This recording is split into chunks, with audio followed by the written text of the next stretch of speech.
Yo, what up? What up? What up? Testing, testing. One, two, three. Yo, what up? What up? What up? Testing.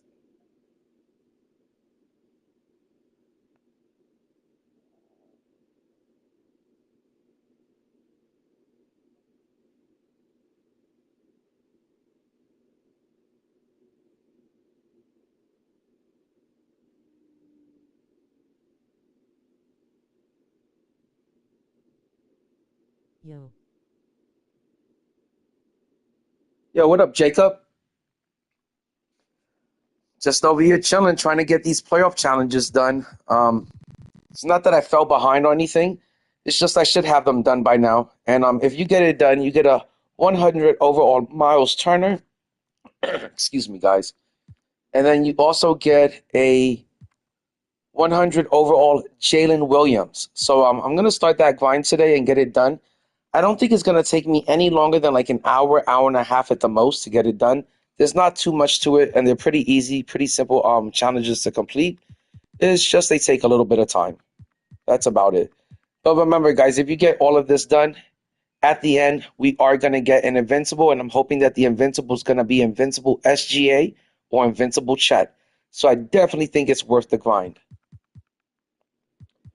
So I highly recommend everyone getting on top of this right now and getting it done. I still got to get this one done. I guess I must have not got this one done before.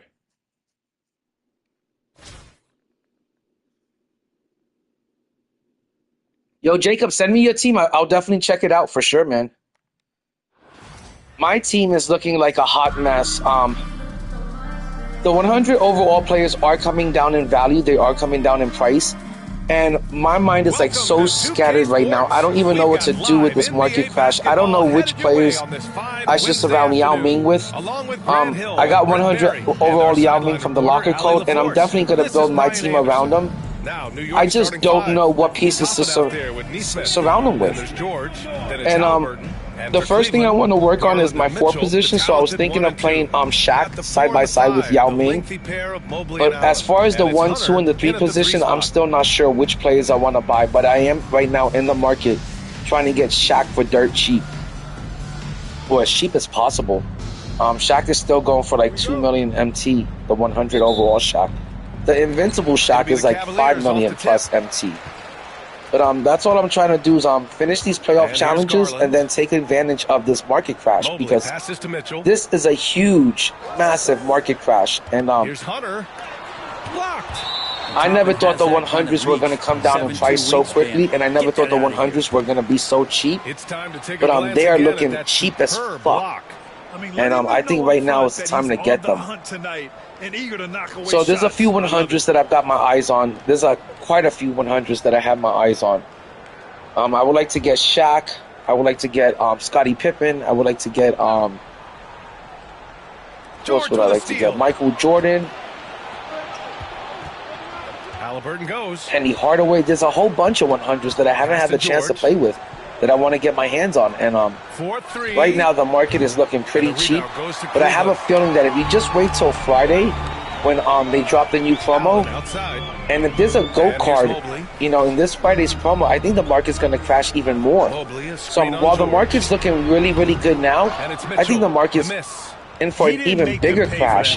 And the fact that 2K just dropped those packs where you can buy a Dark Matter guaranteed or a guaranteed 100 for like $35, that usually says, hey, Endgame is here, and everything gets real cheaper after they drop those kind of packs.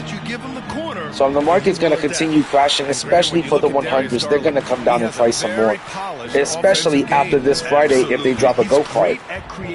So, you know, anytime they drop a new tier, the previous tiers go down in price. So even though the market's looking really, really good now, and you're like, hey, right now it's got to be the time to buy, I think on Friday when they drop the new promo, especially if there's a GO card in it, you know, those prices are going to come down on everything. The Invincibles are going to come down. Everything's going to come down even further in price. So right now the market's looking real good, but I think it's going to look even better in like a couple of days. Smith passes to George. But there are some cards that I would take advantage. I've seen Anthony Davis, 100 overall Anthony Davis, sell for like 200,000 to 300,000. If you can get yourself Anthony Davis for 200,000 to 300,000, I kind of recommend that. I feel like you gotta, snag them up while you can. I seen Chris Webber down all the way down to 300,000 to 400,000. That's a great if you can get C-Web for 400,000, that's another card I highly recommend getting. There's so many cards right now that you could really get for a super good deal. Over Mobley. A nice shot by Toppin. I doubt that's what they were looking so for. So take advantage of this market if you're in the market to buy right now.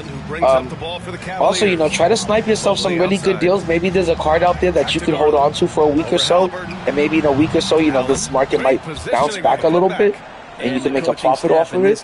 But there's a whole lot that you could do with this market right now, and right now is the time to take advantage of the market crash. But like I said, give it a couple of more days. This market's going to look even worse. It's going to look better for us. But, it's going to be really bad for the price of cards. And I haven't checked the Invincibles yet today, but I guarantee that the Invincibles are even going to start coming down in price. George finds Toppin. Halliburton on the wing. I hate this challenge. I had to do it a couple of times yesterday, and one of the times I got it completed and the game didn't count. I don't know why it didn't get counted, but I'm having to do it all over again, and that's really pissing me off. Oh, George with a steal. Oh, that could have counted as a block. You got to get 3 blocks and 13 assists in this game, which doesn't sound difficult, but the computer makes it difficult. Outside for Halliburton. From behind the arc.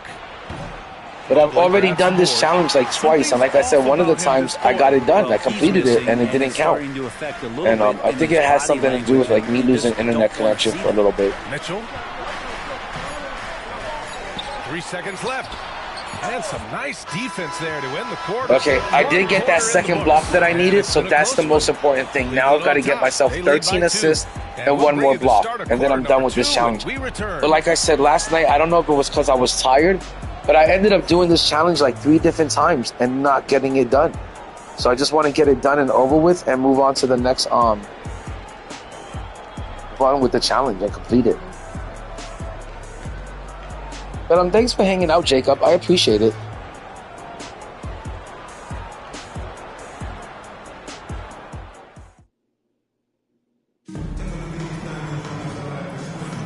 And getting it going again here in the second quarter. Fairly close game so far. All right, what do you guys think about Cleveland here in this one? Well, you have to credit their effort on the defensive end. It set the tone for this contest. The defense has been infectious here as everybody stepping up aggressively on that end.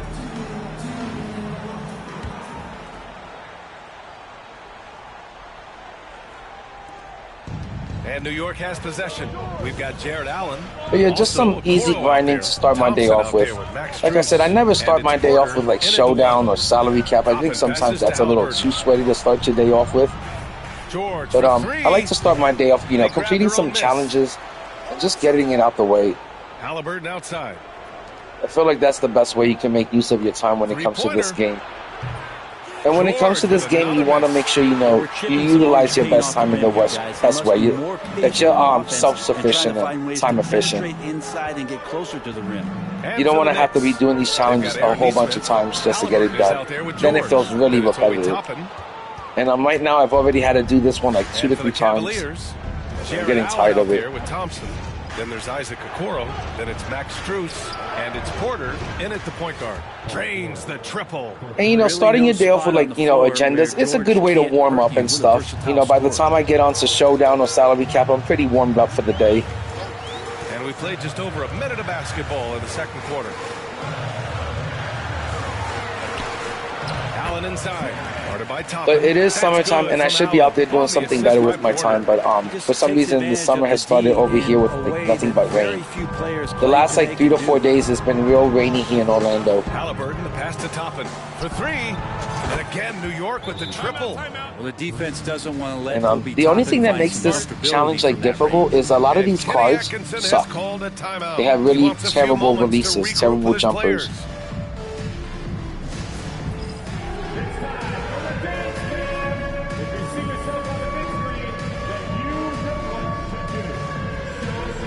Majors checked in for Cleveland. Garland I do want to open up a 51 pack box, and I did feel like opening up a Hall of Fame box, but I feel like I should definitely wait until Friday and see if they're going to introduce a GOAT card, because if they introduce a GOAT card, then I'm definitely going to want to open up a box that day too.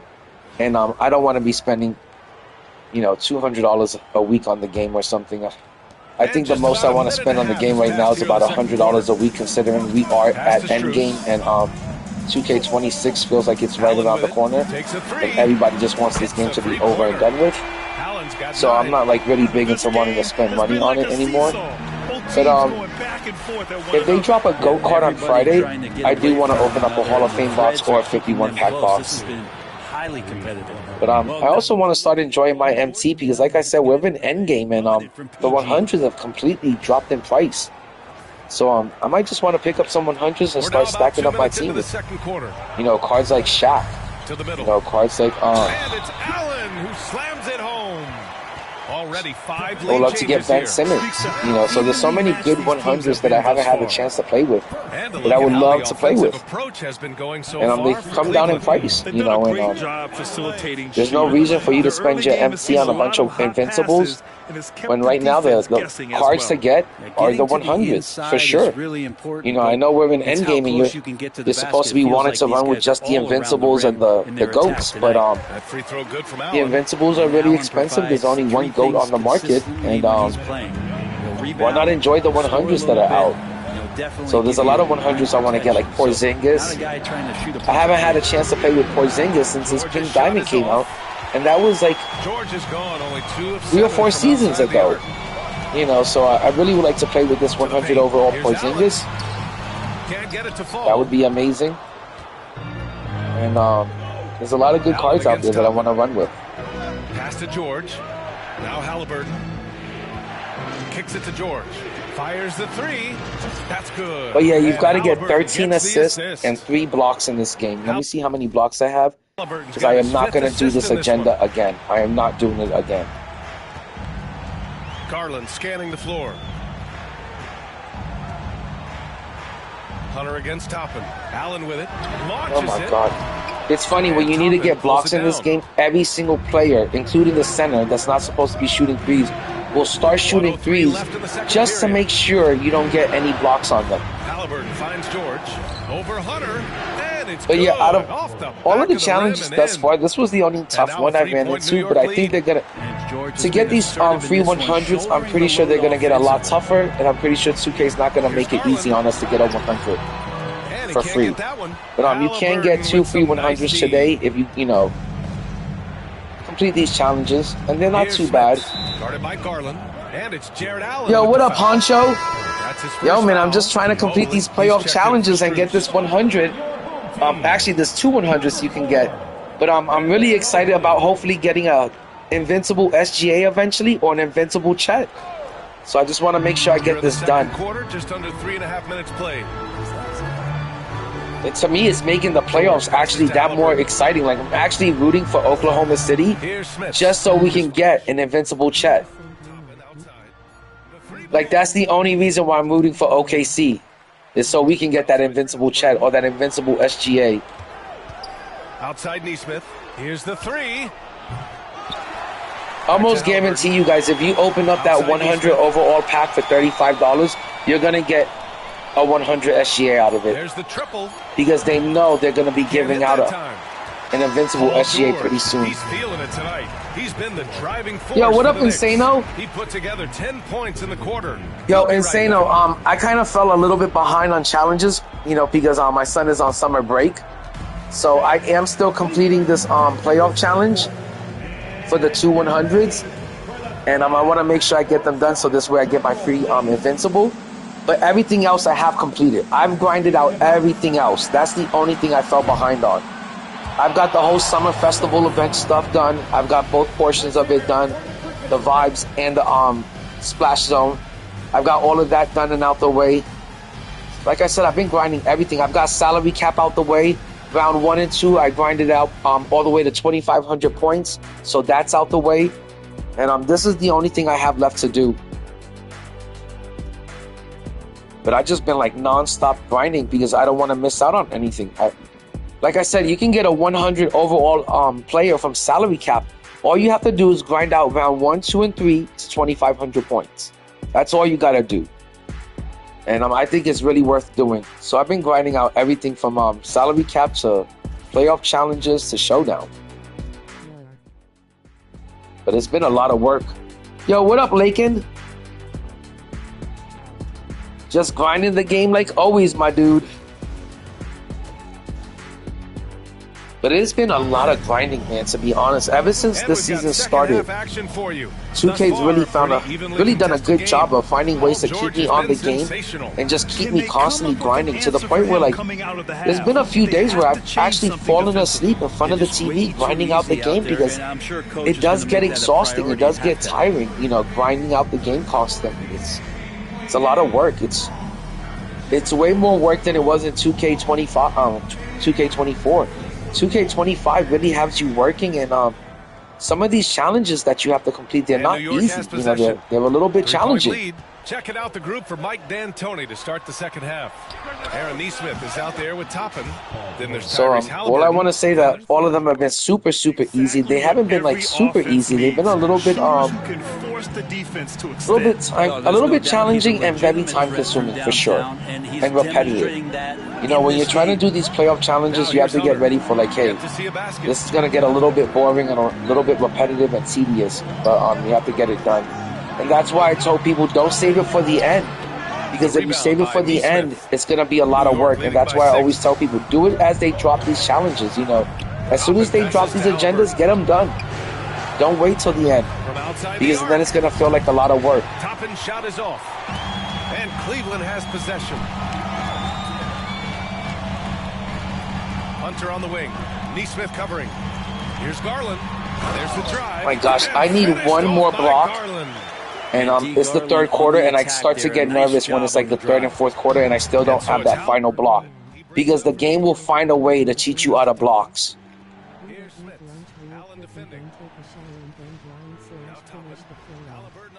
Like, look, you got to get these assists with Halliburton, and the ball will go to everyone but Halliburton.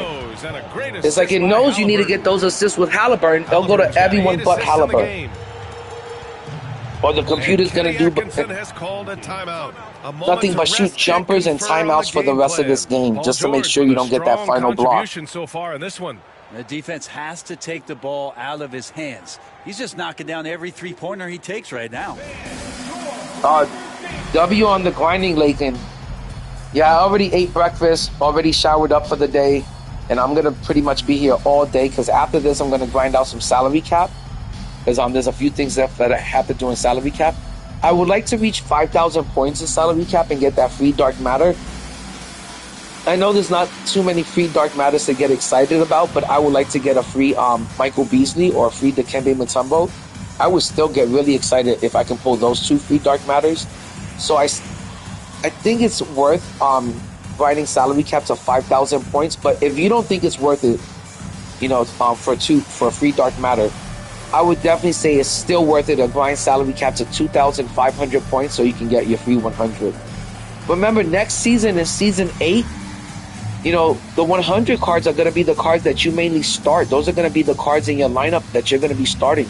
You can't go into Season 8 of Showdown and still be running Galaxy Opals or really crappy Dark Matters in your starting lineup. You're going to have to either go with really good Dark Matters, but you're going to need some 100s in your starting lineup for Season 8 of Showdown, for sure. There's so many people out there running with complete, you know, lineups, you know, starting 5s and a bench of 100s. So you really can't go into Showdown. I can't say that next season you can go into Showdown running Galaxy Opals and Dark Matters. You're going to need a combination of elite Dark Matters that are all badged up and some 100s if you're going to survive and play Showdown. Even if you want to run Park,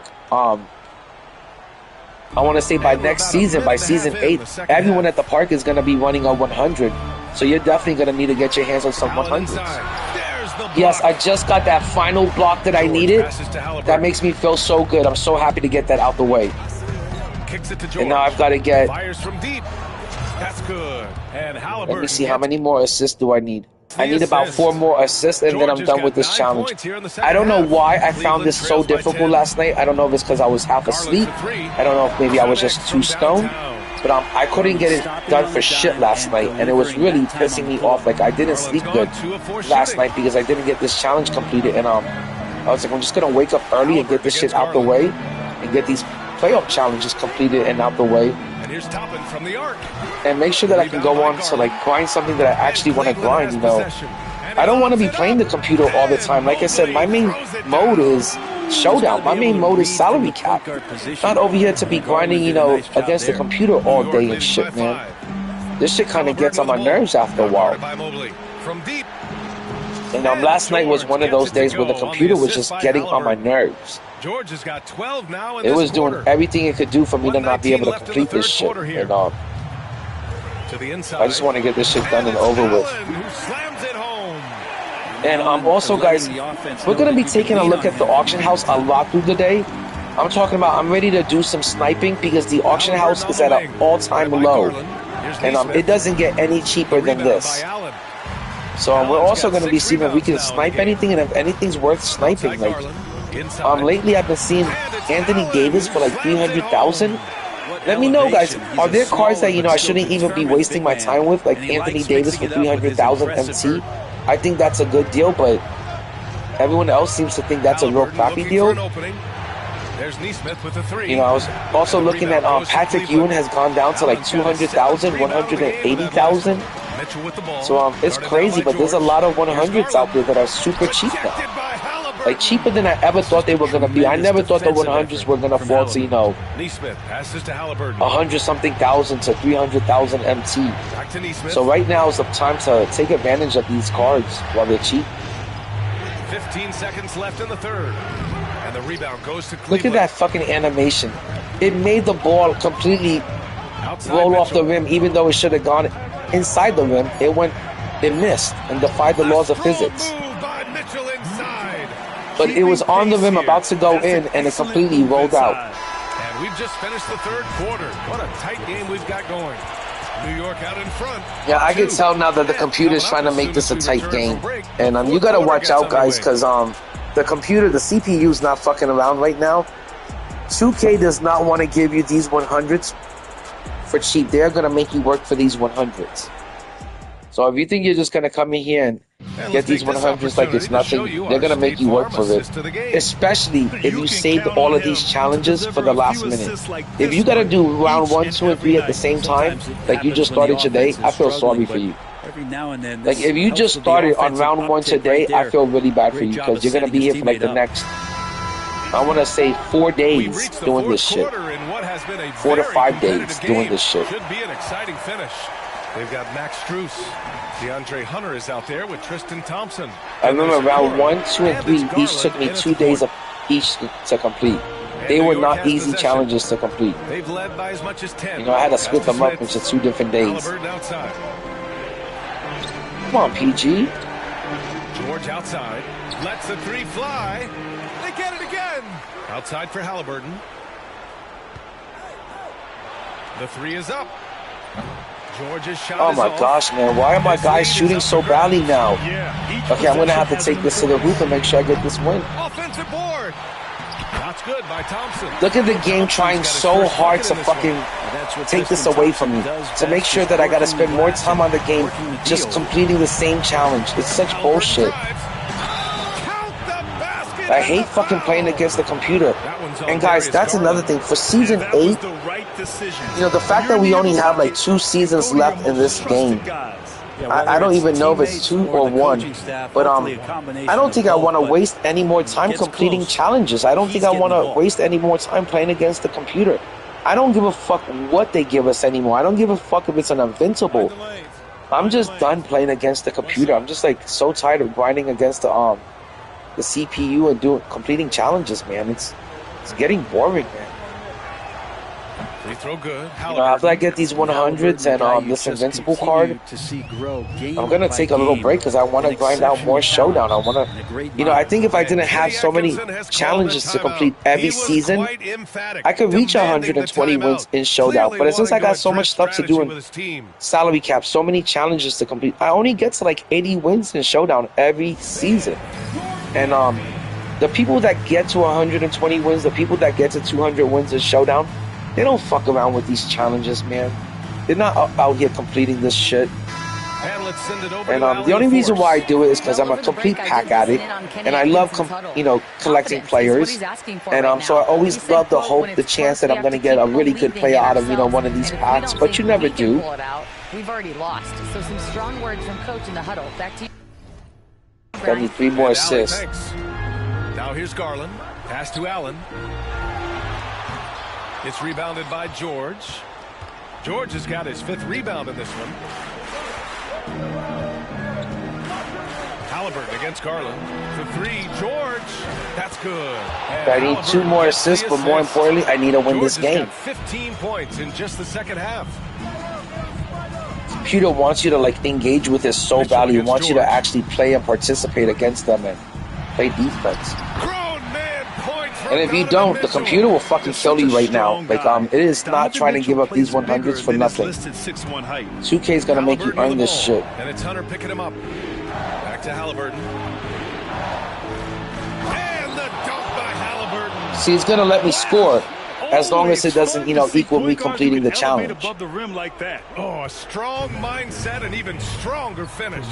Well, just seeking out weaknesses in the defense and then exploiting it. Yeah, trying to make it difficult, trying to make sure I don't fucking complete this challenge and I gotta spend my whole fucking day doing it. That's what 2K's trying to do right now. Oh, Mitchell with the smooth stroke from distance. I hate when the computer plays this fucking difficult, man, this hard. Here's George. That one's good. Nothing but okay, I need 1 more assist. Got 30 points. Yo, Turner is going to be really good, man. I think Turner is going to be great. Miles Turner is a big that anyone should be able to use that card. I need that card for my team.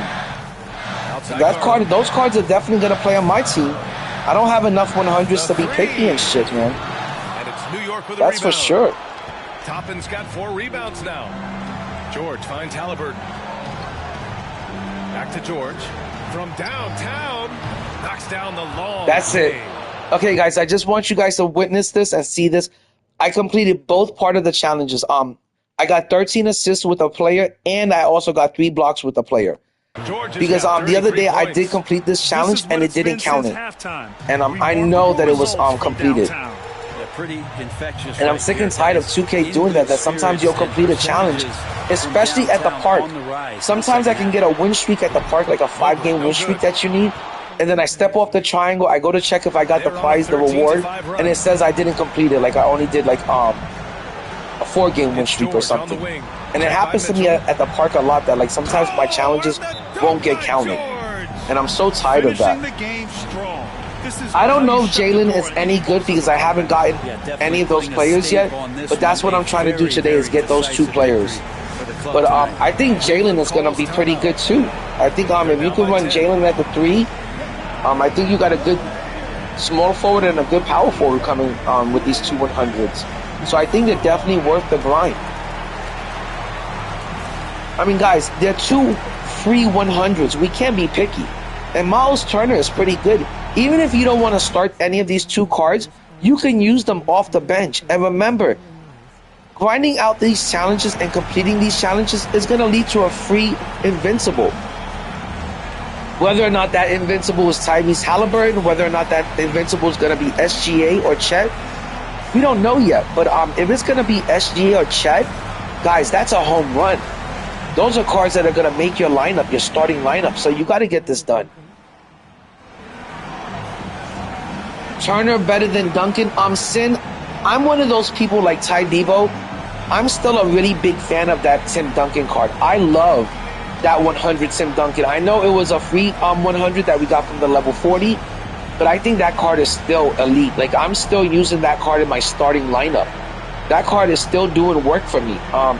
I know it's a little bit small at the 4 position because Tim Duncan is only 6'10", but he's still, and everybody likes to play with a bigger forward nowadays. Everybody likes to play with a power forward that's 7 foot or taller. But that 100 Timmy has one of the best releases, one of the best jumpers in the game. Like Ty Debo says, that 100 Timmy, if you don't have a power forward that's better than that, he should still be in your starting lineup. 44 seconds left in the fourth. That 100 Timmy is a really good card. I love using that card. I'm still using it. And I'm going to use him until I get something better. To me, the only thing that would be better than running 100 Timmy at the 4 would be running Shaq and Porzingis at the 4. That's the only thing better than 100 Timmy at the 4 would be if you can get your hands on a 100 Porzingis or a 100 Shaq.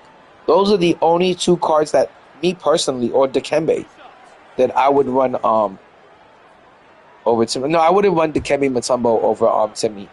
I would still run Timmy at the 4. But I think that Tim Duncan card is still highly usable. And the good thing is that you can start Tim Duncan, and then off your bench, you can come off your bench with Turner. Oh, that's facts, Lakin. They're giving us 2 really good cards. You know, I wasn't too happy with the Galaxy Opals they gave us from round 2, but in round 1 they gave us really good pink diamonds. In round 2 they gave us some mediocre Galaxy Opals. In round 3 they gave us some decent Dark Matters. And I think in this round they're giving us some really good 100s. And like I said, the fact that they're going to give us a free Invincible, that's great. Outside Neesmith. Ooh, a two-handed power slam. This small advantage is starting to snowball. Yeah, this team is Insano, are you talking about the 100 Joel Embiid? Because a lot of people are saying that 100 Joel Embiid is a really good card, and I would start that card. Yo, what up, Oatmeal? Yeah, Oatmeal, man. That's for sure, man. These fucking challenges, man, they're so fucking repetitive and time-consuming. That's the only thing challenging about them, is how fucking repetitive and time-consuming they are. And I get bored and tired of it, man. I want to say the last, 3 nights, I have fallen asleep in front of the TV like an old lady trying to complete these challenges because they're just boring the shit out of me. They're putting me to sleep. And, so I just, the only way I can get it done is if I'm streaming it, because if I'm not streaming it, I'll just fall asleep, if I try doing this shit at night. So that's the only thing that's real shitty about it, is that they are super boring and it's super repetitive and real time consuming, but you got to get it done, because if at the end, if I get an Invincible Chet or an Invincible SGA, oh my God, I'll be so happy. I'll be so happy if I get an Invincible Chet. It'll save me so much MT. If I get Invincible Chet, I might just go out there and buy Invincible Wemby just so I can play them 2 side by side. That was what I would like to do. That would be a dream for me. Exceptional effort on the road. Oh, you're halfway done? Now, Oatmeal, are you starting from round 1, or did you already get all the other rounds done? Because I've been doing them as they drop, so I only have this final round to do. I'm already done with round 1, 2, and 3. I've completed all of that shit, man. Like I said, the best thing for you to do is to complete it as they drop.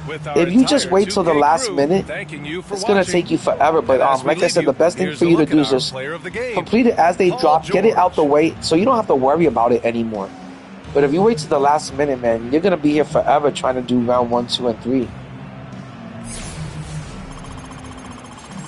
Yo, Lakin, Invincible Chet would be such a game changer. It's going to save people so much MT because, the players that are the most expensive in the auction house are always the bigs.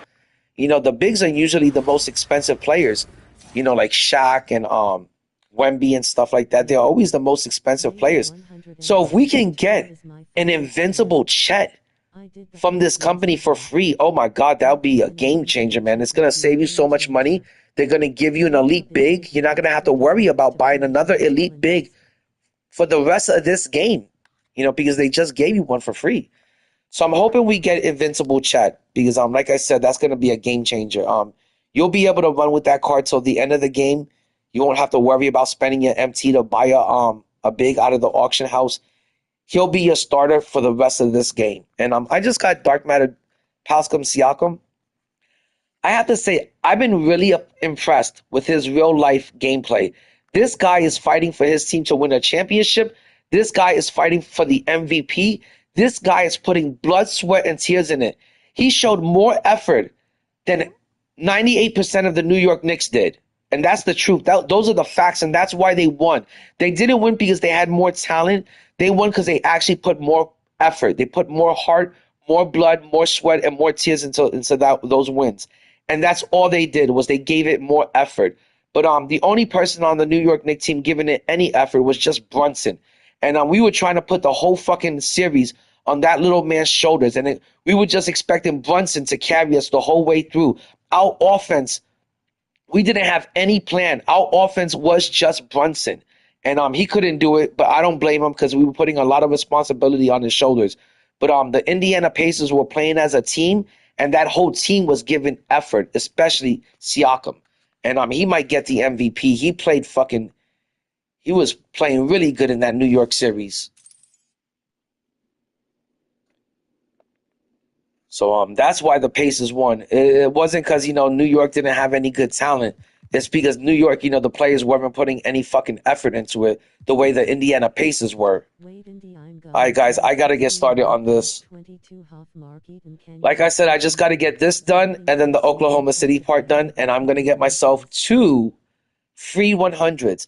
I'm going to get myself a Miles Turner, and I'm going to get myself a Jalen Williams. And those are 2 great players to get for free. So let's get started on this shit.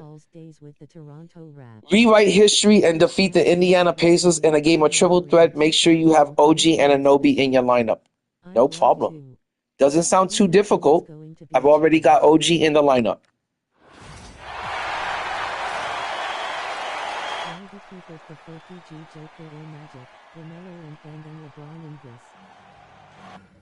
Why do people prefer point guard Joker or Magic, LaMelo, and Ben than LeBron, Invincible LeBron? Sin, that's a really good question. And let me tell you, point guard Joker is the best point guard in the game. He's a 6'10" point guard with great playmaking skills. His playmaking skills are amazing.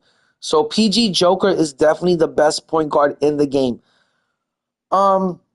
Invincible Magic, I would say you got to take him because of his height and because of his playmaking skills, but I wouldn't say that Invincible Magic is better than Invincible King James. I want to say those 2 cards are on the same level, and I would actually go with Invincible King James over Invincible Magic because Invincible LeBron is going to have a much better jumper than Invincible Magic. So to me, I would go with Invincible King James over Magic. But as far as LaMelo has a really good jumper, and Ben Simmons, my favorite point guard in the game right now would be 100 Ben Simmons. That would be my favorite point guard to get for my team. I would love to have 100 Ben Simmons. He's 6'10". He runs the floor like a gazelle. It looks like you have Giannis out there playing the point guard position for you. That's how big he is. He's got a huge wingspan. I really like 100 overall Ben Simmons as the best point guard in the game. I know some people say the best point guard in the game is, that the point guard Joker. Well, he's gone and he's not attainable. So he's not the best point guard in the game if you can't get your hands on him. Point guard LeBron James, Invincible King James, to me is the second best point guard in the game. And the third best point guard in the game is Invincible Magic Johnson, followed by LaMelo. That's my order.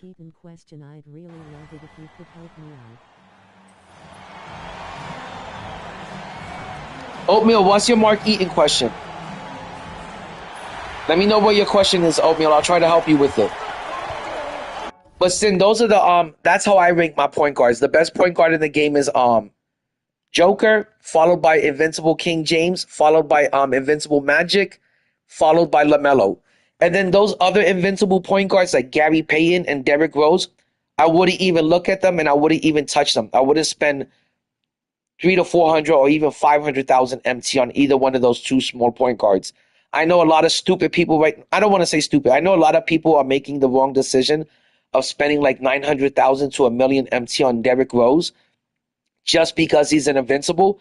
But I wouldn't recommend spending any of my MT or any of your MT on invincible Gary Payton or invincible Derrick Rose. I don't care that those two cards are invincibles. They're small and tiny point guards. They're fucking hobbits out there. So if you're gonna spend your money on a point guard, you know, I would go with, like I said, Ben Simmons,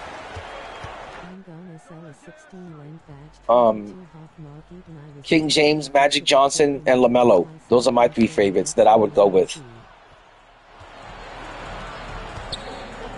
Hey, Oatmeal, I'm gonna read your question right after this, my dude. I don't want you to think I'm not gonna read your question. Just trying to win this game. Okay. I'm going to sell a 16 Legend badge with 22 Hoff Mark Eaton. I was wondering if you could bid him a little if I sell him so I can get some more MT.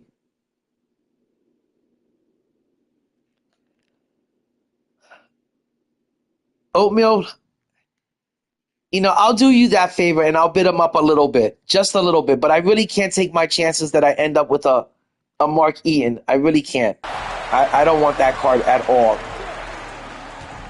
Let me know, and I'll try to help you out. I can't guarantee anything, but I'll try to bid that card up a little bit if I can. I just don't want to end up with that card in my collection, and I don't want to spend any of my MT on that. That would suck if I ended up with that card.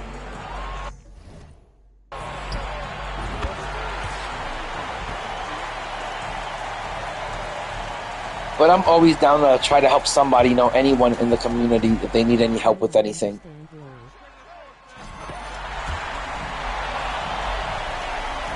And right now, the only 2 Dark Matters that would even make my lineup would just be Dikembe Mutombo and Michael Beasley.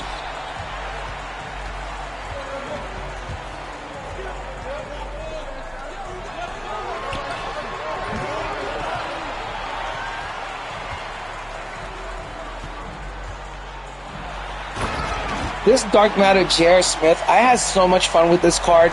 For his time, he was a really good athletic card. He could shoot really good. He had a really smooth jumper, pretty easy to time. It wasn't super quick, but for his time, this Dark Matter, J.R. Smith, he was a really fun card that people were just overlooking this year. And last year, people were going crazy for a Dark Matter, J.R. Smith. But this year, nobody really cared about him, and I thought he was a really good, fun card. He could bounce out the gym. He had a really good jumper at the time. Super easy to green. So I don't know why this year people overlooked J.R. Smith, but he was a 6'6" point guard that you were able to get for cheap.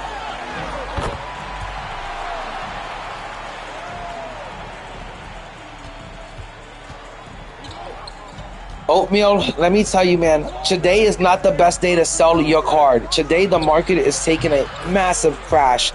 And unfortunately, yesterday was pretty much your last day to sell any of your sellable cards.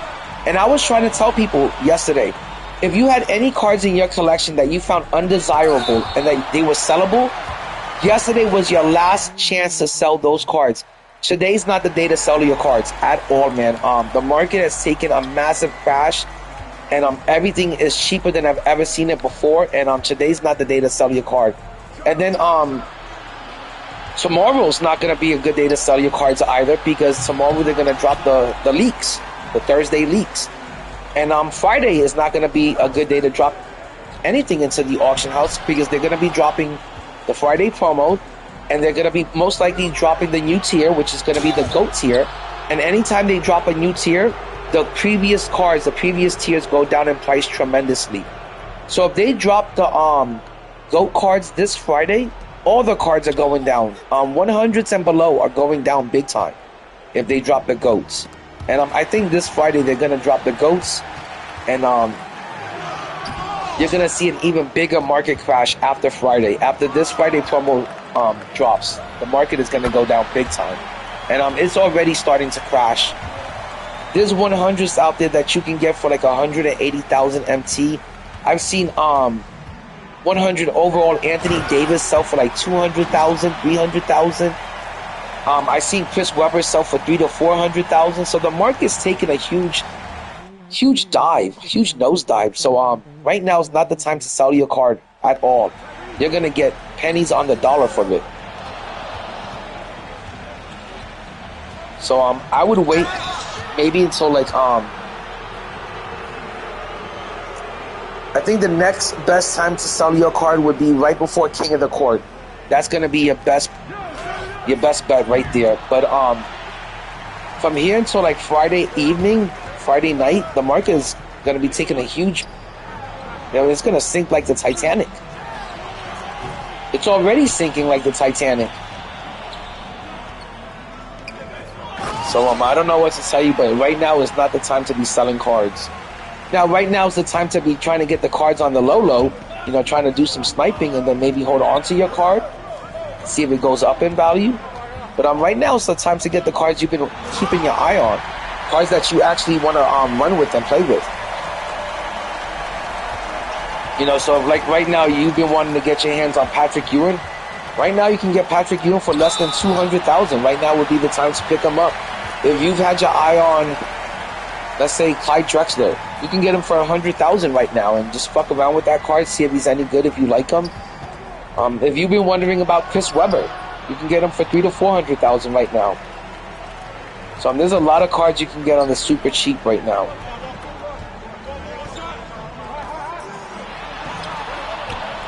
And this game is just making it difficult to win right now. It's so funny to see how hard the game is trying to keep you from getting these 100s. Like 2K is like, hey, we're giving out some 100s. We better make this game a little bit challenging, a little bit difficult for them to win. Make them sweat it out a little bit.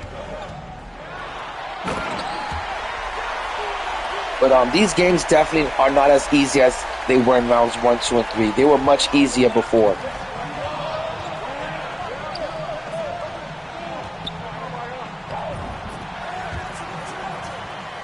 And there's nothing else that I hate more than having to do challenges like twice, because it's so time consuming. If you got to do them twice, it makes it even more time consuming.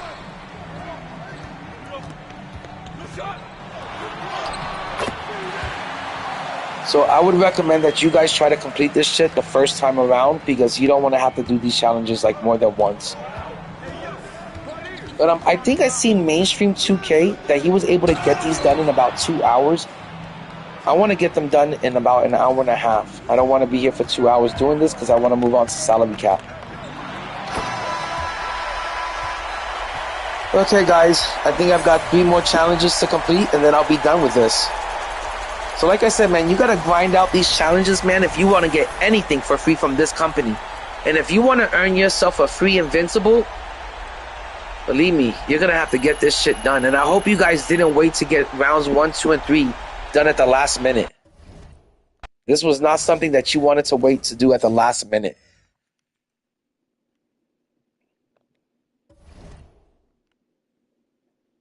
Okay, time to move on to the next one. Defeat the New York Knicks in a triple threat game of 21.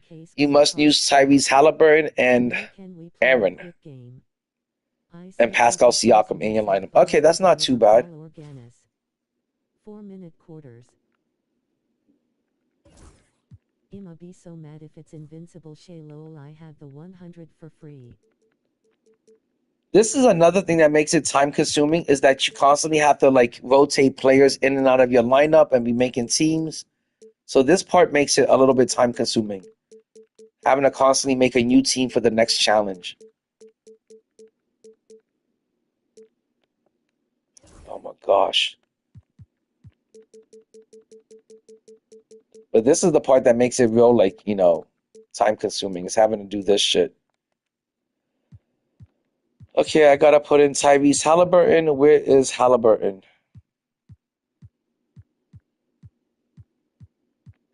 There's Tyrese. I also gotta put in Pascal Siakam.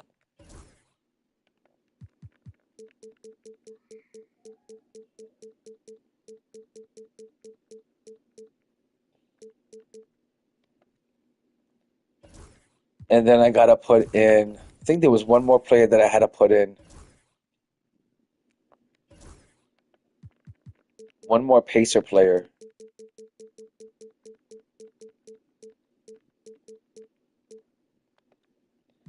And And that would be Aaron. Where is he?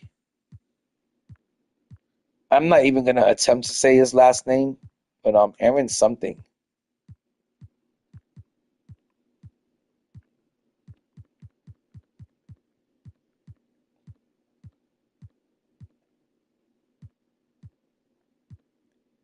And where did he go? Oh, there he is. Okay, so I got to run with this team. Another game of 21. In round 1, you only had to play one game of 21, and then I think it was after round 2, they started making you complete 2 games of 21. All you got to do is win the game. It should be easy. Like I said, none of these challenges are difficult. They're just time-consuming and boring.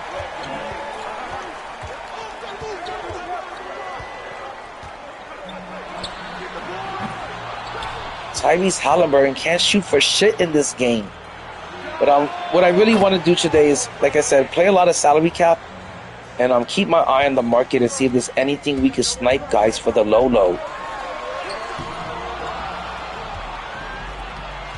That's what I want to do. I want to see if there's anything I can snipe. I would love to get a Shaquille O'Neal all badged out for less than $1.5 million. I would love to get a Penny Hardaway today for $300,000. There's so many good cards on the market right now that you can get for dirt cheap. But I don't want to, look past them. I don't want to, leave them on the table and shit. There's too many good cheap players right now on the market that you got to take advantage of this market.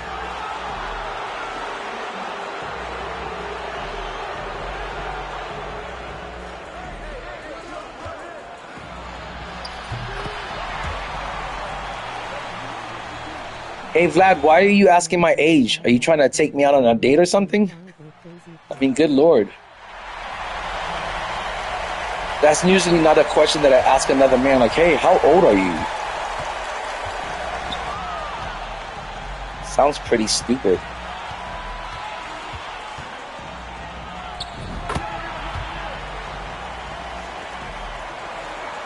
Let's just say I'm old enough to fuck your mama. That's how old I am.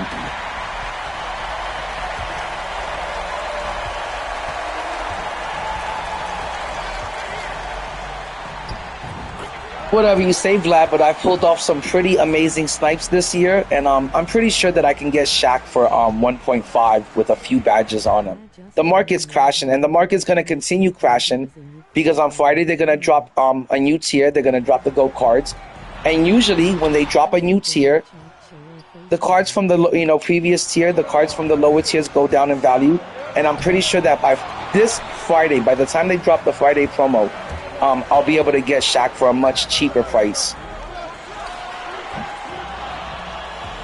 By this Friday, Shaq is no longer going to be 2 million MT. By this weekend, Shaq is going to go down in price.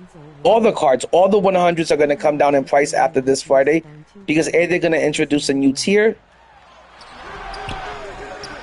The GOATs are going to be coming out. People are going to be panic selling, and the market's going to crash.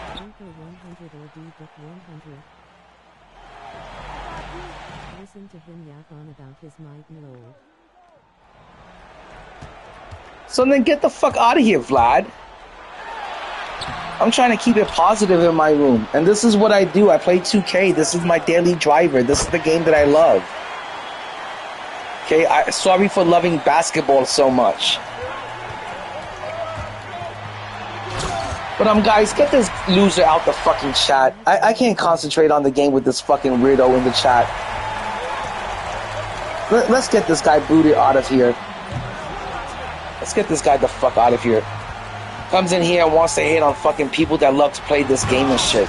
I don't go into your fucking chat room, into your stream and fucking hate on the game that you love to play. Whoops, I'm sorry. You don't have a fucking YouTube channel with 2,000 subscribers. You don't have a fucking live stream going on. You don't have a chat. So go somewhere else to spread your negativity and shit. But this is the game that we all love to play on a daily. This is the game that we're passionate about. You know, I'm sorry, but this is my daily driver. I don't play any other games. This is pretty much what I play every day, all day. I'm not into any other games. And as far as it goes, touching grass, I'm out there touching grass every day. I got a 7-year-old son. We're doing shit every single day, every single weekend.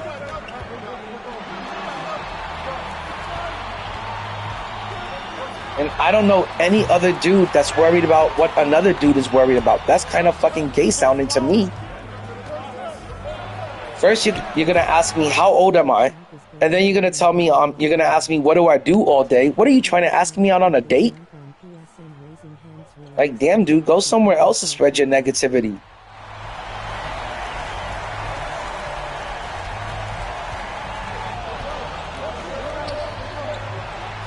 Oh, that's another thing, is that 2K25 is going to be free this month.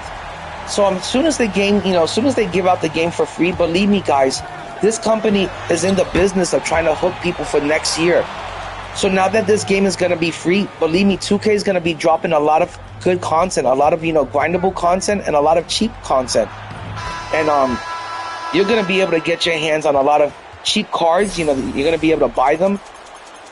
And the market is going to crash, because that's what 2K wants. You know, that's their big plan, is to hook people for 2K26. And to do that, you have to make the cards accessible in the auction house. So they're going to make sure the auction house comes down in price. And they're going to make sure that you can buy cards, you know, with money. That's why they have those new packs today where you can buy a 100 overall card for $35.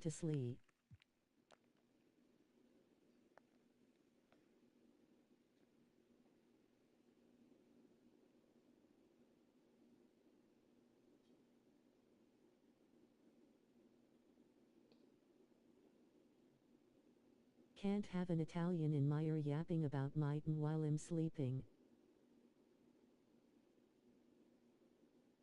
And then, like I said, go somewhere else. WSG&D. WSG&D 2. Yo, what's good, Hem? What's good, Ref? I'm just out here trying to complete these challenges, man. These playoff challenges. And get that done and out the way. That's about it, man.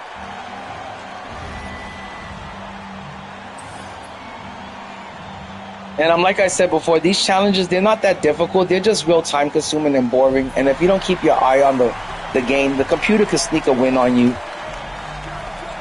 And like, I'm trying to make sure I don't lose to the computer and have to do these challenges more than once.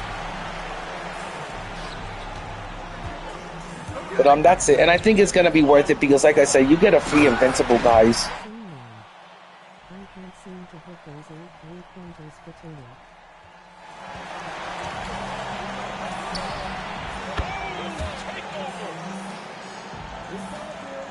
Again, thanks for streaming for the family. Yo, Ref, it's all good. I'm always trying to be here, you know, for all the families around the world that love 2K and, you know, that love, you know, watching the game being played and watching streamers play the game. You know, I'm always here for all of those people that, you know, enjoy a good stream, enjoy a good 2K stream.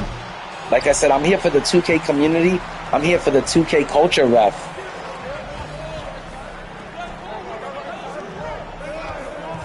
And, you know, guys, I know I'm a little bit of a 2K like nerd. I'm a little bit of a 2K addict. It's the way I start my day. As soon as I wake up, the first thing I'm doing is I'm jumping on YouTube and I'm checking to see if there's any 2K news that I missed out on. I'm checking to see if there's any locker codes I missed out on. You know, as soon as I wake up, you know, I start grinding out the game and I start, you know, completing challenges and shit. That's just who I am. You know, I love the game of 2K. I love the game of basketball. The first gold card and the 100S will drop in the market globe with Meridians. You're completely right about that, Insano. Come this Friday when they drop a new tier, which is going to be the GO cards, all the other tiers are going to go down in price. The Invincibles may not go down in price too much, but everything else is going to go down in price. 100s and below are all going to go down in price after Friday, especially if they drop a new GO card. And then you got to remember, next Tuesday, they're going to drop more super packs the way they always do every Tuesday. And these super packs are going to contain GO cards in them now. More people are going to be ripping super packs on Tuesdays. More people are going to be ripping Friday packs. And it's just going to force the market to crash. So like right now is not a time to be listing your cards. Right now is a time to be buying the cards for the cheap, because all the cards are looking pretty affordable now. And like I said, by Friday you're gonna be able to get a 100 Shaq for like 1.5 mil.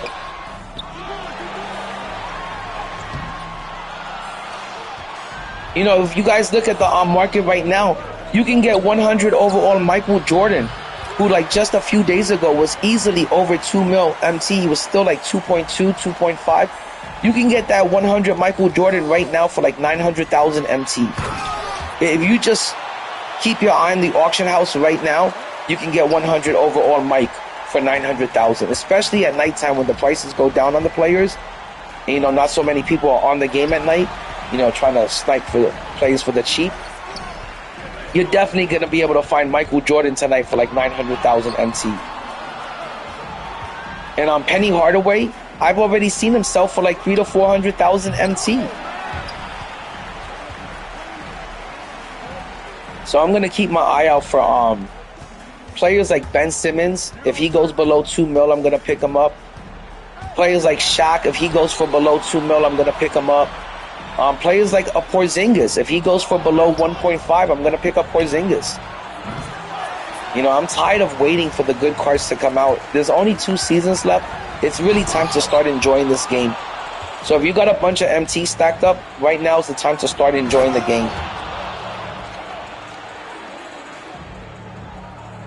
Oatmeal, you might have to just get it over with and do it now. Put them into the auction house and just get it over with.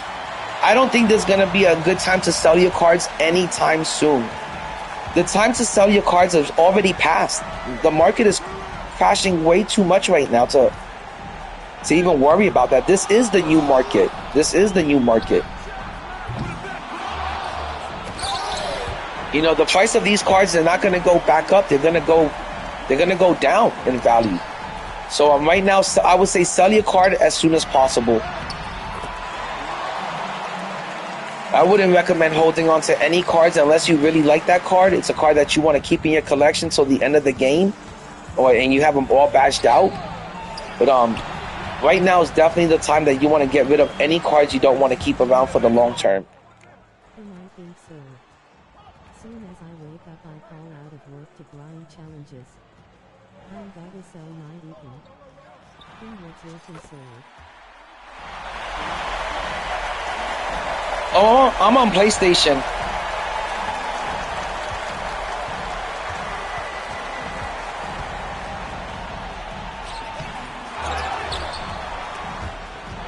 Oh my gosh. Brunson trying to be clutch in the game. He almost won this game for them with that steal. Did you see that, guys? The game was pretty much tied up. He almost stole the ball and scored on me in the last second. I would have had to like redo this game over.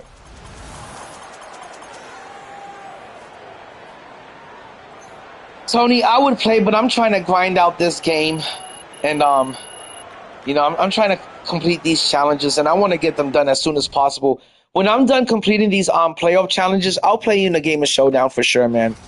It's just I want to complete these and get them out the way.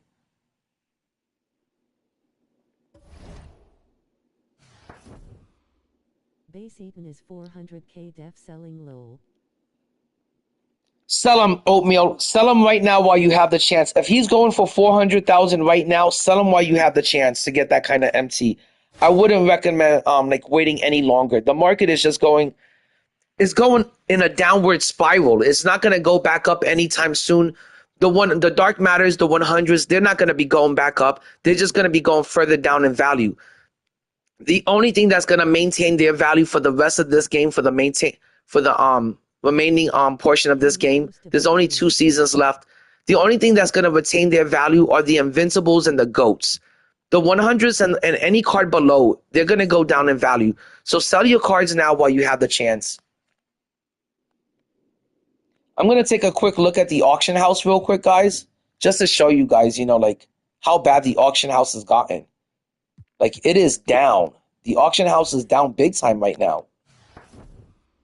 So don't think like, hey, I'm going to hold on to this card for like the next week and hopefully he goes back up in price. It's not going to happen. The cards are just going to keep going down in price, especially as we're, entering end game and the end of this game.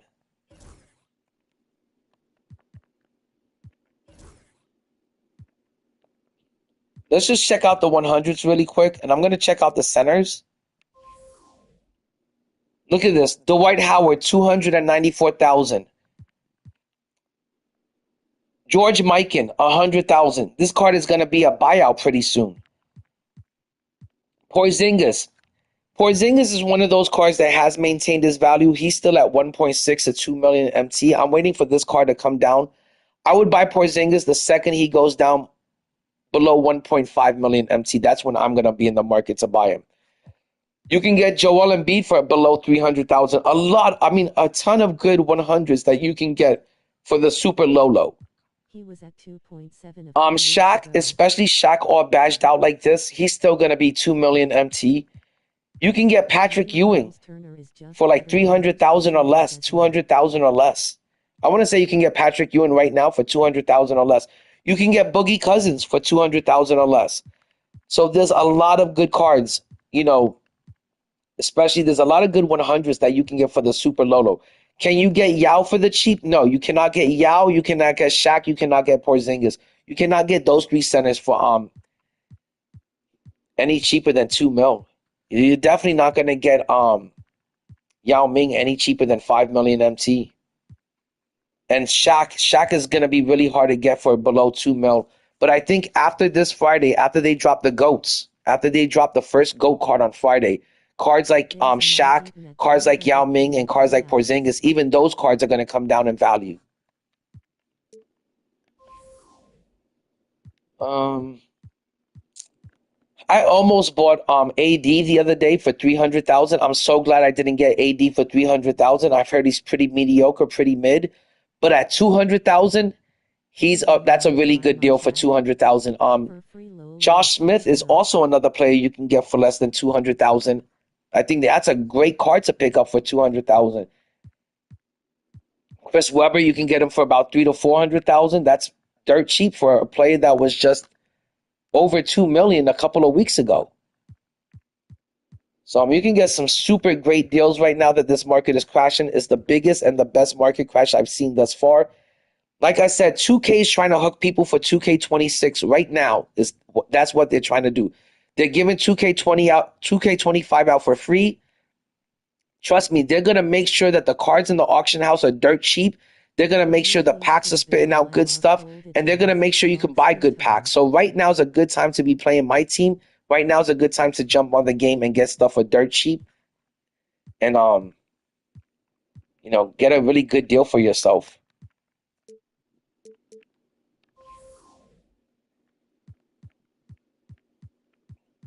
Glenn Rice has come down in price big time just a few days ago. Just not even 2 weeks ago, he was a 2 million MT card. Now you can get Glenn Rice for 600,000. Look, he just sold for 600,000. He was 2 million like 2 weeks ago. I've got my eyes on Michael Jordan and T-Mac. I would like to get one of those two shooting guards, and I'm pretty sure that by tonight, I'll be able to get one of these two players for about 700,000. And I'm not talking about like tonight, like around 8, 9, 10 o'clock at night. I'm talking about the really late night hours. I'm talking about 2, 3, 4, 5 in the morning when nobody's on the game. You'll be able to get these cards for like 600,000 to 700,000 MT when nobody's on the game. But all of these cards have come down in price. Michael Jordan was just 2 to 2.5 million. T-Mac was a steady 1.5 million MT card. Now you can get them for less than 900,000. Right now is the time to be on the game, enjoying the game, and getting these players for dirt cheap. Look at this, a 100 Mike he's only at 780,000. That's fucking an awesome deal. But like I said, I'm gonna be trying to do some sniping throughout the day, and hopefully I can get something for real cheap. I wouldn't mind getting Penny Hardaway or Scottie Pippen for my point guard position right now. But the point guard that I have my eye on is Ben Simmons. I would like to get Ben Simmons. Awesome. Ben Simmons is also another card. He's one of the few 100s that has retained their value. It's really hard to get Ben Simmons for below 2 million MT. It's super difficult to get him for below 2 mil. All right, let me catch up with the chat real quick.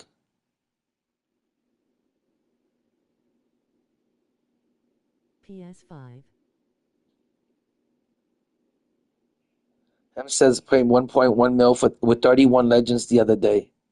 Oh, Hem, that is a fucking crazy deal. You bought Shaq for 1.1 million MT with 31 Legends? Hem, I'll buy that card right now if I could. I would buy that card right now if I could from you right now. A Shaq with 31 Legends? Put that shit on the market. I'm buying him. I'm on PS5.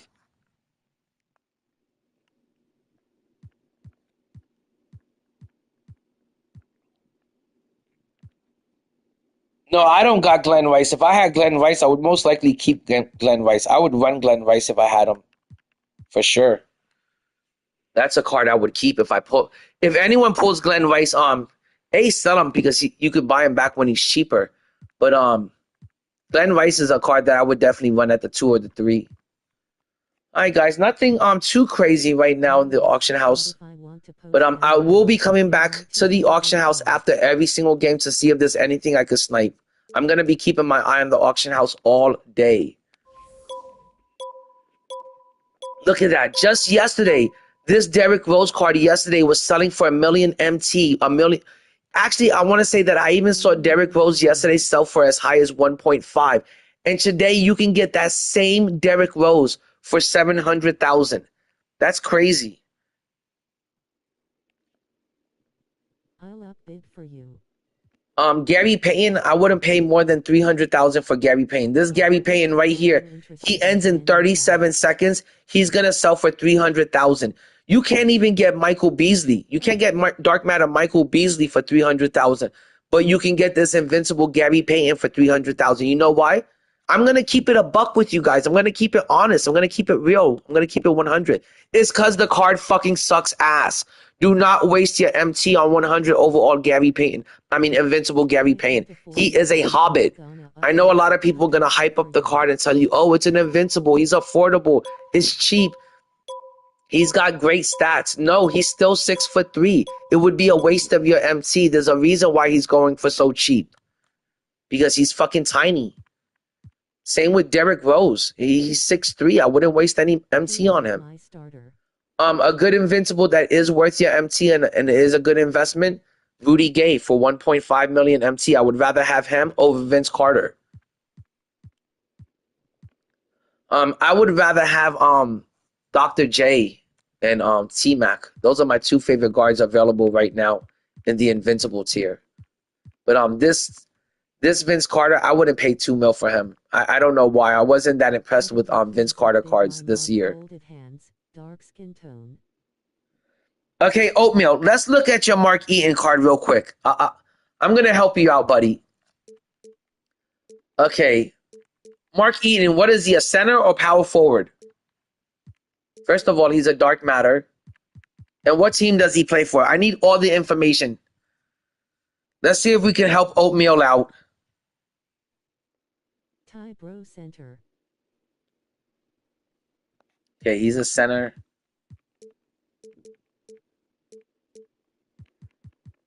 And what team did Mark Eaton play for? You're the man, bro. I might do that in a few minutes.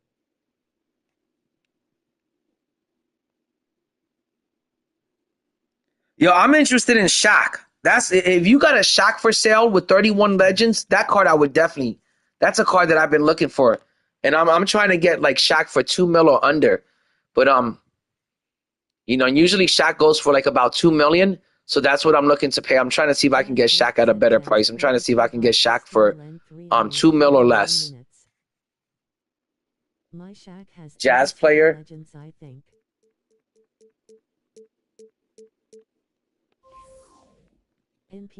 Okay, now Oatmeal. Here's all of the Mark Eatons. How do we know? How do we even know which one is yours?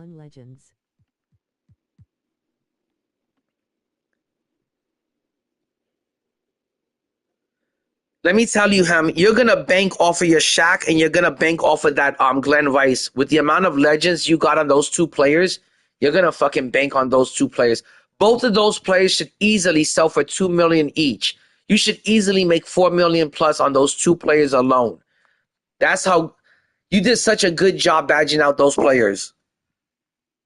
Converse shoes, Great Wall, 3 hours. Okay, let's see if we can help my boy Oatmeal out a little bit. Let's see if we can help Oatmeal out a little bit. Okay, he says it ends in 3 hours. Let's go over here to where all of these cards are gonna end in 3 hours. He says he's got, which badge did he put on him? Which takeover did he put? He put Great Wall on him. Let's see if I can find this. Okay. Oatmeal, is this your card right here? It's a Mark Eaton with 16 legends. He's got a pair of Converse on him with the takeover boosters, the Great Wall. Let me know if this is your card. 16 legends. I'm telling you, Oatmeal, you've got plenty of time left on this card. You don't have to be so nervous about it. He's going to sell. Oatmeal, I'm going to do you one little favor, and I'm going to place a bid of 100,000. I really hope I don't end up with this card. I really hope I don't end up with him. Throw 200K on it. It will definitely go up.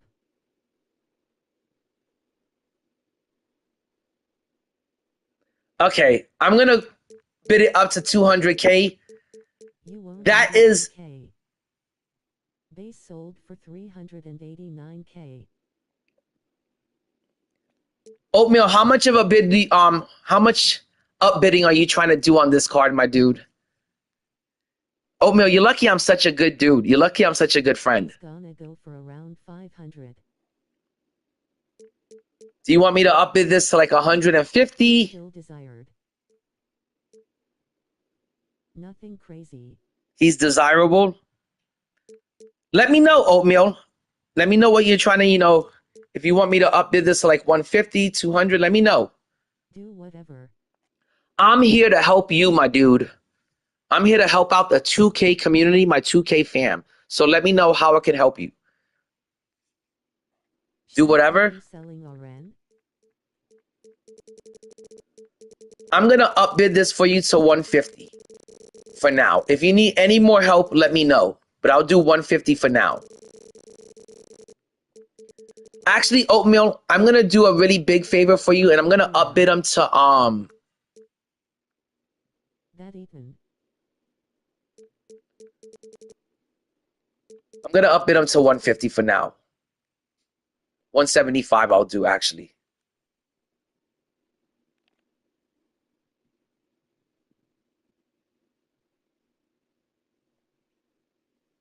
Okay, Oatmeal, I'm going to do the, place the bid for you. No problem, Oatmeal. I got you, bro. Okay. So I've now got an active bid for Mark Eaton at 175,000 MT.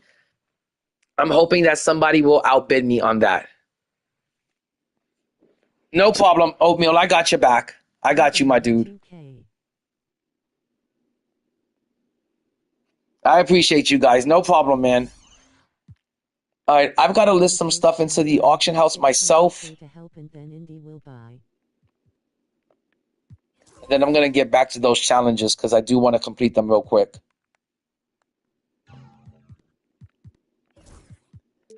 But guys, if you ever need any help with anything 2K related, don't ever be scared to ask me. Like I said, I'm here to help out the people in the 2K community.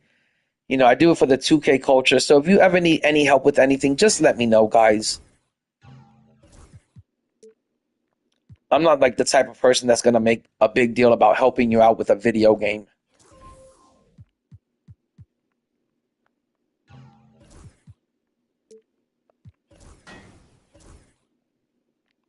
No, I've heard good things about Mark Eaton. I've definitely heard good things about him. I hear he's a really good center with a really good jump shot, really good, reliable jump shot, easy to time.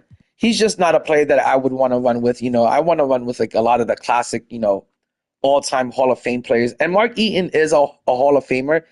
He's just, not a person that I would pick, before I pick up like a Akeem Olajuwon or David Robinson. But he's a really good card. I've heard nothing but good things about him.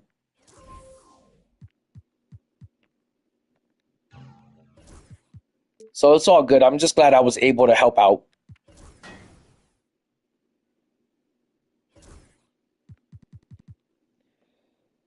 And Oatmeal, let me know if later on if you want me to boost him up a little bit more. I will go as far as bidding him up to 200,000 for you. If you need a little bit of help, like if later on you see that he's not even reaching 200,000, let me know. I'll bid him up a little bit more.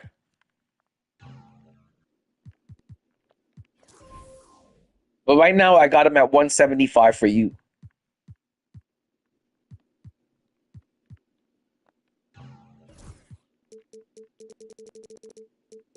And let me just get this over with, guys. I got a few things that I need to list into the auction house. And like I said, you should be listing at least a few items a day into the auction house. I want to say the bare minimum you should be listing per day is about 20 items. I'm sure everyone's got 20 small items in their collection that you could be listing on a daily. So you should always be trying to list something into the auction house. You want to be really consistent when it comes to that. Okay, Oatmeal, we're going to take a look at your team real quick. I just want to list these players real quick, and then I'll be done over here.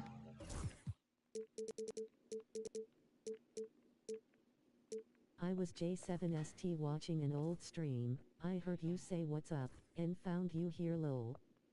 Waving hand. I've got like some mediocre players to listen to the auction house. Nothing special. I'm just trying to make MT.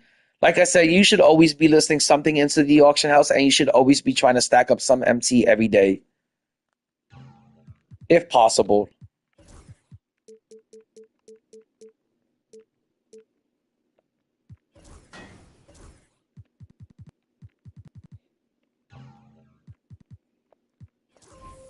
That was supposed to say ignore. Hopefully these players will sell. I'm not expecting to make too much from them, but any little amount of MT is helpful. You know, this year they've made MT so rare and so scarce to come by that any sort of MT you can get your hands on, you know, you got to make sure you list everything into the auction house so you can make the most MT possible off of everything. List your cards, list your players, list your badges, list your playbooks, list all of that shit.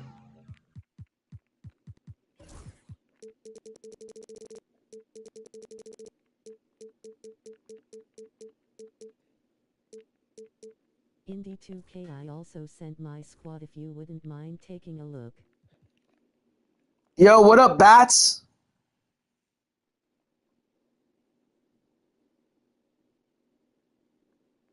Yeah, I'm gonna take a look at it. I'm gonna take a look at both squads. Let me just get this out the way.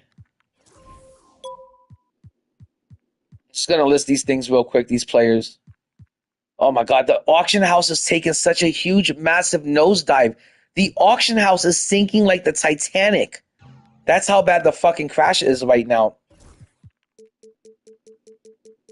This has got to be the best market crash of the year. The biggest market crash of the year. For sure, man. I've never seen the market in this stage.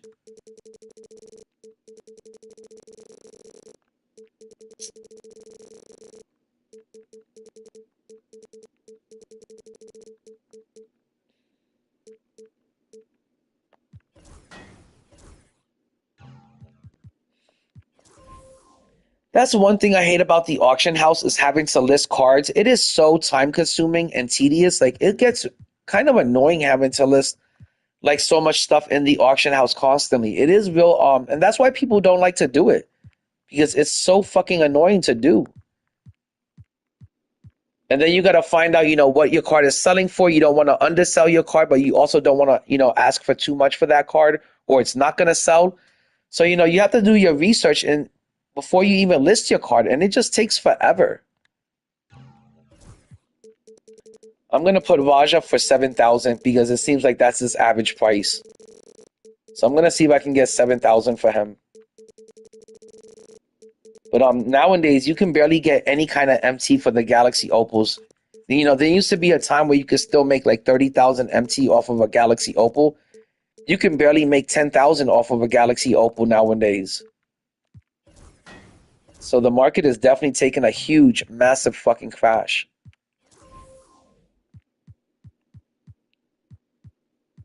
I'm going to list this card for 10,000 because it looks like everyone else has got them for about 10,000 to 15,000. I'm going I'm going to actually try to get 15,000 for him.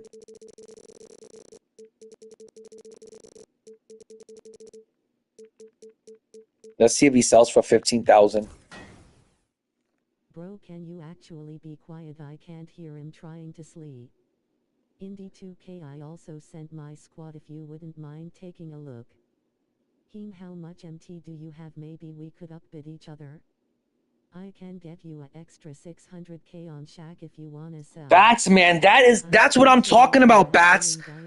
Bats says he just got MJ for 890k and he only had 902.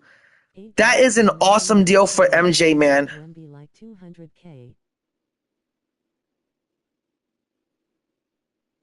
Yeah, that was an awesome deal for Michael Jordan right there.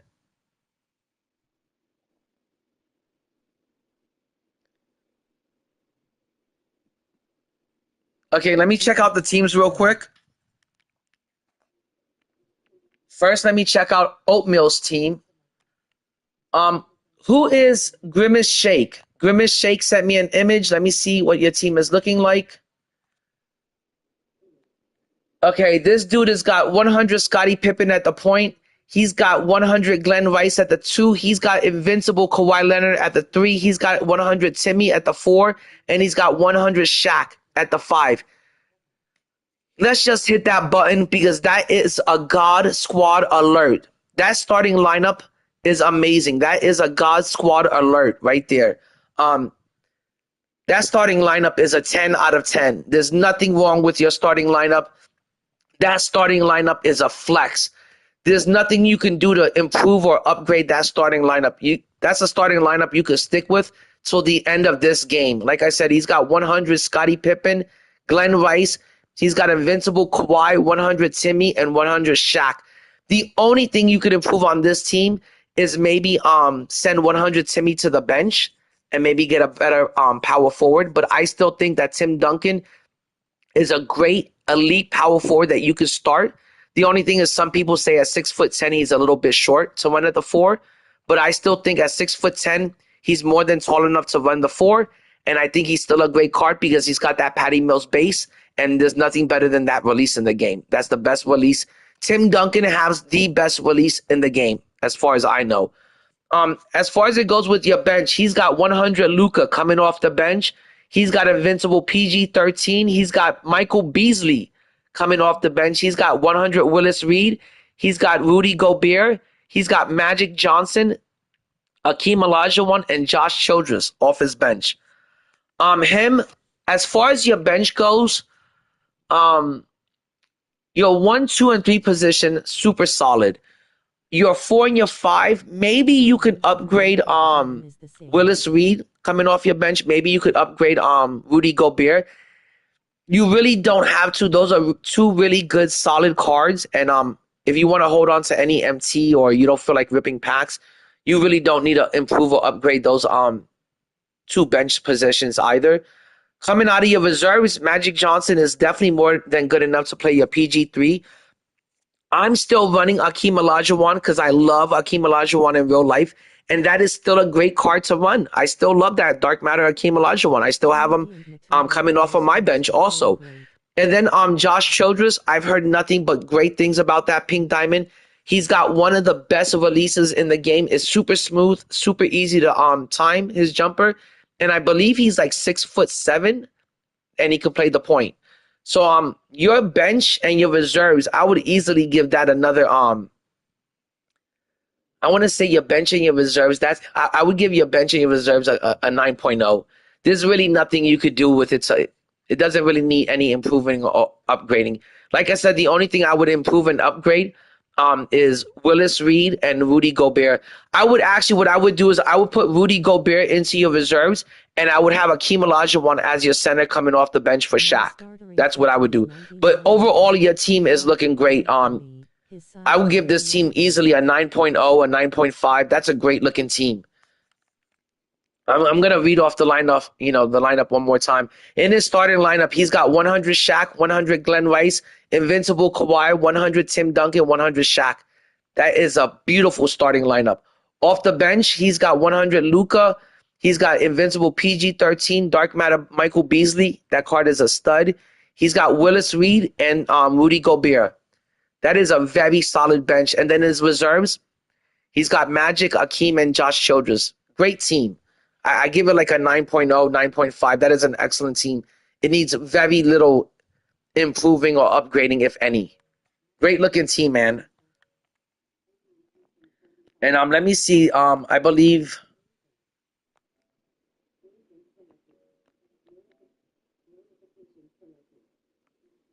And Oatmeal sent me his team. Let me check out Oatmeal's team real quick. Okay, Oatmeal has a pretty good team also. He's got 100 SGA. He's got 100 Jalen Williams in his starting lineup. He's got Dark Matter Vladimir Redmanovich in his starting lineup. He's got Rudy Gobert and Mark Eaton. Off the bench, he's got Devin Booker, 100 Devin Booker. He's got PG-13. He's got Jaden McDaniels. He's also got Tim Duncan coming off the bench, and he's got Jack Sigma coming off the bench. In his reserves, he's got Pink Diamond Josh Childress, Wembanyama, and Caruso. Okay. Oatmeal, your team does need a little bit of help right here. What I would do with your team, Oatmeal, is I would put 100 Tim Duncan into the starting lineup. I would move Rudy Gobert to the bench, and then your starting lineup would be 100 SGA, 100 Jalen Williams, Dark Matter Redmanovich, 100 Tim Duncan, and Mark Eaton. That looks a lot better to me. That's what I would do with your current lineup. I would move Tim Duncan to your starting 4, and I would also move PG-13 to your starting 3. That's all you have to do. Your team is pretty good. Your team is pretty solid. Pink Diamond Wemby is still runnable at the park or in Showdown. He's becoming slightly outdated. He's mostly for salary cap. But you can still run that Pink Diamond Wemby in your reserves. The same thing with Josh Childress. He's more than good enough to be in your reserves. And the same thing with Caruso. I just think your starting lineup and your bench, you just have to do some rearranging. Like I said, I would move PG-13 to your starting 3 position, and I would move Tim Duncan to your starting 4. Besides that, you have a really good-looking team, a really solid team. I would rate this team an 8.5, an easy 8.0 to 8.5. The only improvements you could do is if you added some more 100s or if you got your hands on an Invincible. But your team is looking really good, real solid. That's a great-looking team. I would definitely replace Miles Turner. I would definitely replace that Mark Eaton with Miles Turner and maybe move Mark Eaton to the bench or into your reserves. I would if you gotta drop anyone from your team, I would drop that Galaxy Opal Jaden McDaniels off the team for sure. That's the only thing you gotta improve and upgrade. But I would put Miles Turner as your starting center. And then you'll pretty much have a whole lineup, a whole starting lineup of 100s. And you'll have a really good solid bench and a really good solid reserves. The only thing I think you need to get rid of is Jaden McDaniels. I think it's too late in the game to be running a Galaxy Opal. But that's about it, man. No, it's no problem. If anyone ever needs me to take a look at their team, and if I can give you any sort of advice or help on how to improve or upgrade your team with the MT that you have in your account, we're going to make those improvements. I'm going to help you upgrade your team. And I'm not here to critique your team or be negative about your team or put you down about your team. I'm here to just help you make some improvements and some upgrades. Okay, guys, I got to get back to the grind. Back to grinding. But both of you guys have great looking teams. Both of your teams look way better than my team, that's for sure. My team right now is a complete mess. Like I said, ever since I got 100 Yao Ming, I just don't know what direction I want to go with my team. I know that I want to get Shaq on my team to play side-by-side with Yao Ming. And I know that I want to get Ben Simmons to be my starting point guard. I just don't know who I want to get at my 2 and my 3. Okay, let's do this next part of the challenge. Defeat the New York Knicks in a game of clutch time. Make 8 3-pointers with Aaron Nesmith. So you must use players Tyrese Halliburton and Pascal Siakam and 2 Pacer players. Okay, so basically you got to have a starting 5 of Pacer players.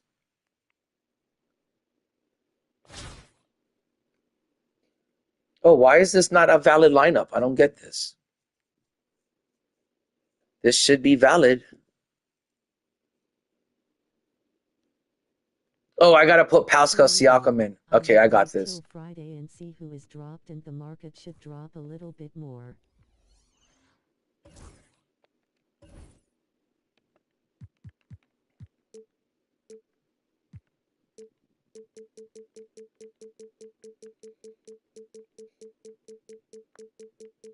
All right, let me just get this done, guys. I just gotta make the starting lineup.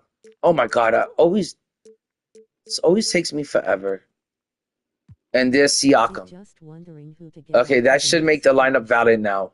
Okay. I just gotta win this game really quick. And let me check what the chat is saying real quick before I start this game. I would wait until Friday to see who's dropped, and then the market should drop a little bit more. Oh, he's completely correct. The market is definitely gonna crash. I'm not saying a whole lot more because the market is doing pretty bad right now, but it's going to crash a little bit more. You're going to see some of the 100s come down in price a little bit more. You're even going to see the Invincibles come down a little bit in price. But anything 100 and below, like the Dark Matters, the Galaxy Opals, the Pink Diamonds, the Diamonds, they're all going to come crashing down in price big time. Even a lot of the 100s are going to come crashing down in price big time.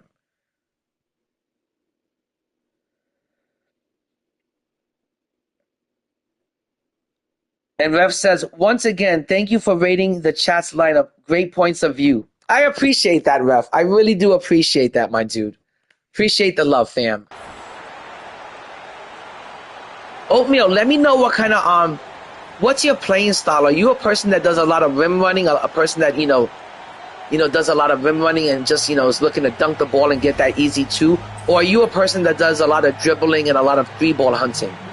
Because I could try to help you out, I just need to know what player fits your playing style.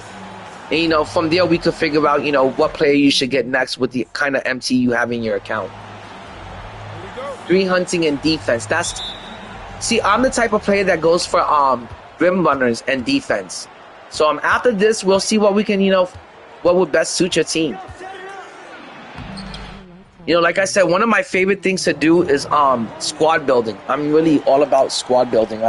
I love building a good team. That's the whole reason why I started playing my team, because there was so many different teams I wanted to put together and so many different players I wanted to run together. So that's why my team always had this huge appeal to me, because it was like, man, there's so many what if lineups that I would like to run. In 2K24 the thing that made me the happiest was running Michael Jordan and Kobe Bryant together in the same starting lineup. So, that's my favorite thing to do with this game is, make a bunch of different teams and putting together like the best available lineup that you can afford. Unfortunately, when you play my team, it does get really expensive to put the lineup together that you want to put together. But, that's what I always try to achieve every year. Is I try to make sure that I get the team that I want to get on the court. They call it my team for a reason, and I want it to be the players that I love. I want it to be the players that I want to run with, the players I want to see on that court.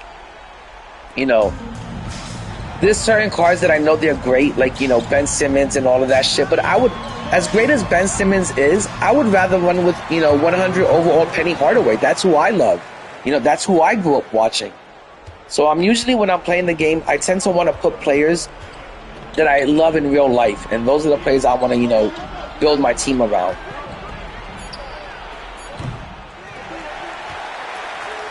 Like even if for example, if they give us an invincible Tyrese Halliburton, I like Tyrese Halliburton a lot. Am I in love with Tyrese Halliburton? No.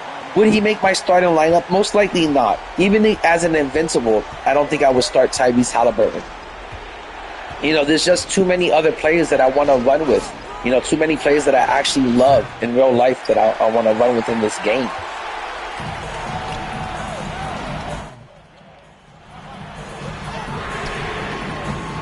So that's how I build my team. So I actually build it off of the players that I like in real life. That's what brings me the most fun, and that's what brings me the most joy when I play this game. Yo, what up, Honcho? Good to see you back, my dude.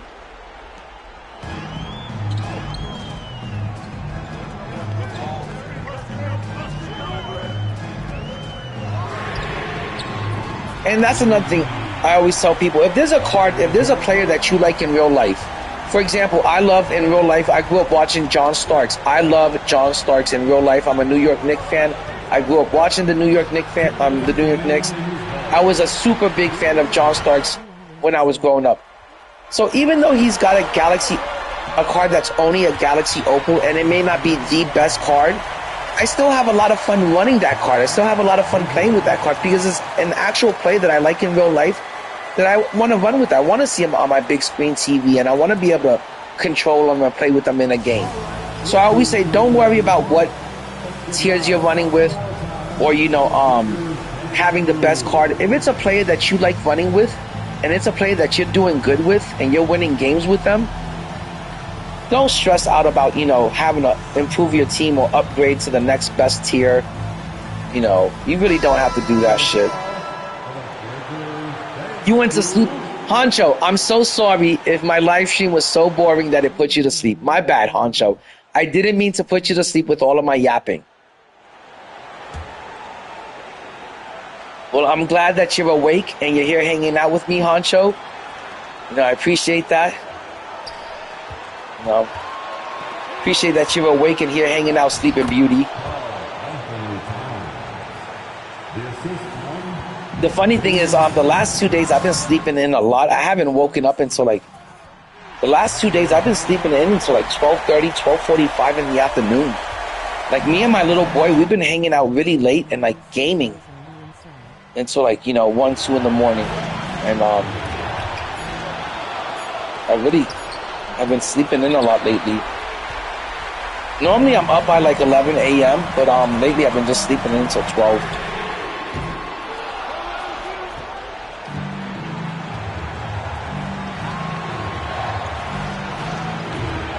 Oh, Honcho, man, that sucks when your AC freezes up on you. That's a fucking lot of work. That's a bitch to that's a lot to deal with. Hold on, how many 3-pointers have I made in this game? Okay, I'm gonna have to start this over. You have to make 8 3-pointers in this, and I've only got a minute left, so I've got to rematch this.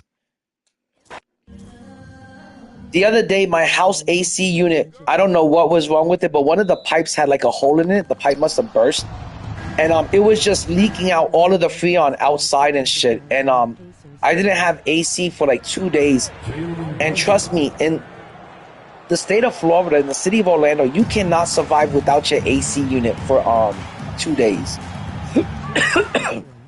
I ended up having to stay at my sister's house for 2 days. Hold on, guys. I gotta drink some water. I just got hit with the itchy throat. Not Hallie, bro. But yeah, my AC unit went out the other day. I had to spend 2 days at my sister's house, which wasn't no vacation, that's for sure. And I ended up spending $1,000 to get the AC unit fixed, and it just sucks. And it's so funny that the AC unit always goes out as soon as the summer starts, when you need it the most. But it cost me a bunch of money to get it fixed.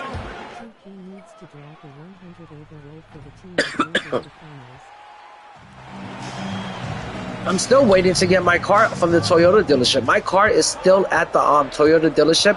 The only thing is now I've got a rental. Hold on, guys. Let me see what the chat is saying. I've got the worst itchy throat.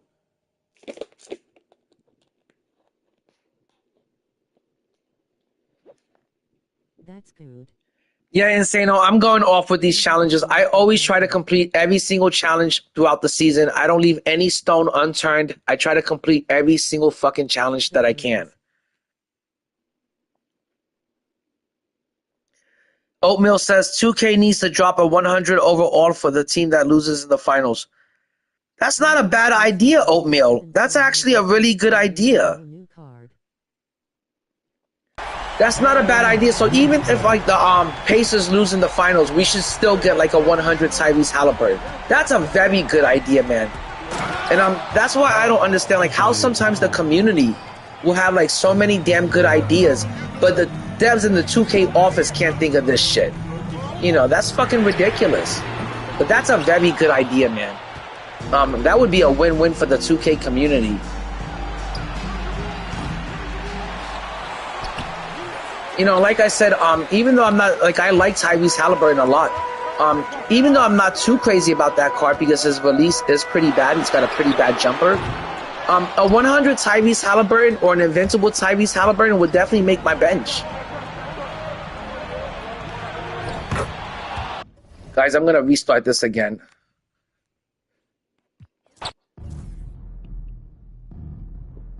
Here we go. You need to make 8 3-pointers in this one game, and I'm just, like, not locked in yet. To be honest, guys, like, sometimes the game is so boring and these challenges are so fucking boring to complete. I have more fun hanging out with the chat and talking to you guys about the game than actually playing this fucking game sometimes. Because these challenges get really boring. Okay, you gotta make 8 3-pointers. Oh, you gotta make it with Aaron. Oh my gosh, I didn't even notice that. Okay. Here we go.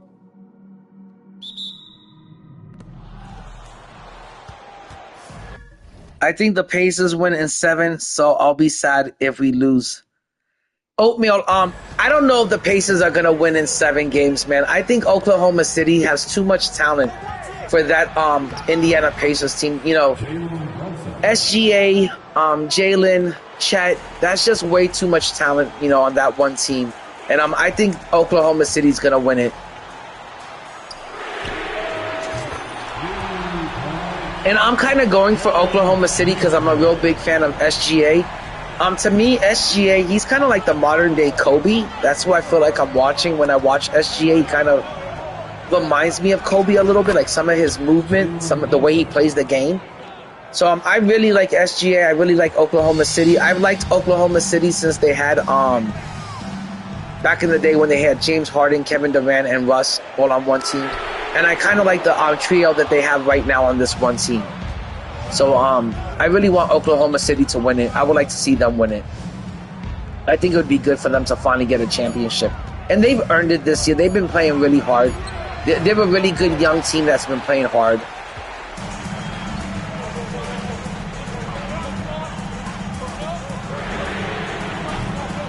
Oh my god, this guy's fucking release sucks, man. This is going to take me at least a few attempts.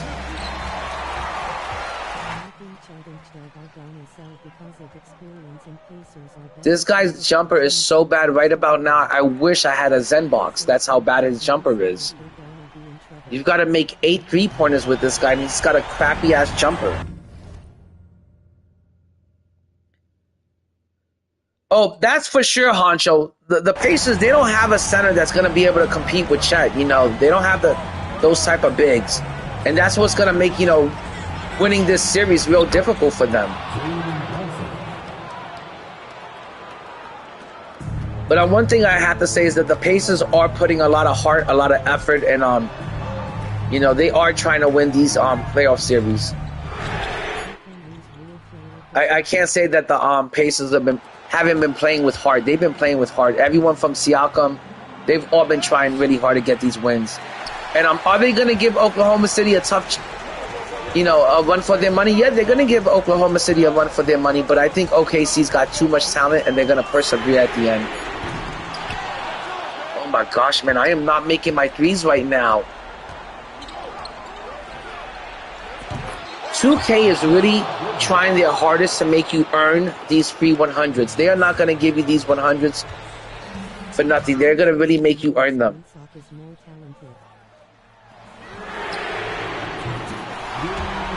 Okay, I think I've made at least 3 with them so far. Yeah, 3.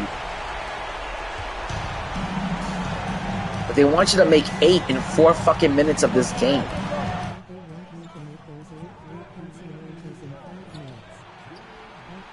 You gotta shoot damn near perfect with them to complete this challenge. You gotta really time his jumper. Oh my gosh, man. This one's a little bit of a tough one.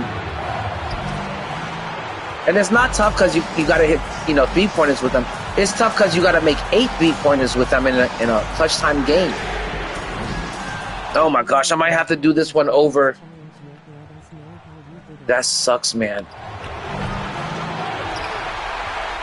Okay, next game I'm gonna be way more locked in, and I'm gonna make sure I get these 8 3-pointers. But okay, that's definitely 4. I gotta make 4 more in the next minute.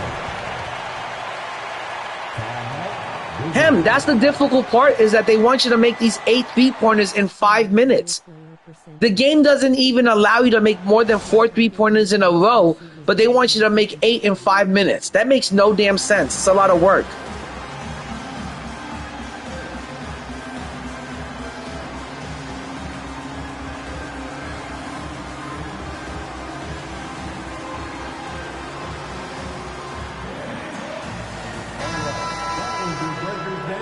Oh, that's what's making all of these challenges so difficult, is that a lot of these players, they have really inconsistent jumpers. So that's what makes it hard to complete these challenges. It's not that you can't time it with them. It's that they have all of them. Every single one of them has like very inconsistent jump shots. That's the worst thing about this challenge. It's not that, it's difficult or anything. It's their jump shot. They all have like very inconsistent jumpers.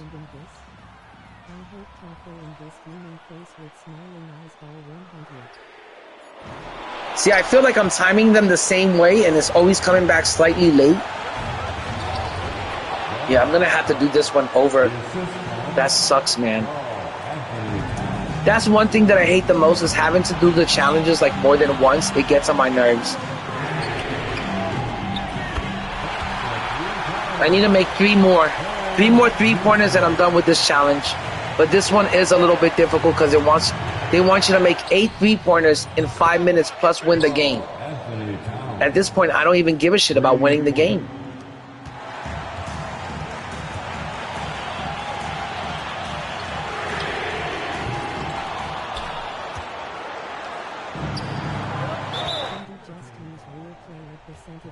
Use real player percentage on the jump shot. I don't even think if you put it on real player percentage, I don't even think it does anything for their jumpers, to be honest.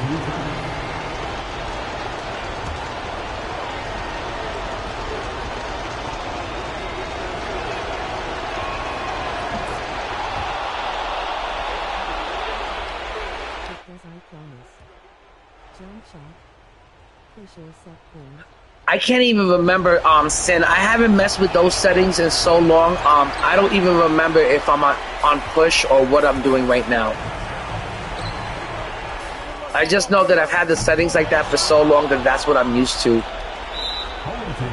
Okay, I'm gonna have to do this one over. It will time it for you? Okay, I'm gonna change it then. I'll see if it makes a difference.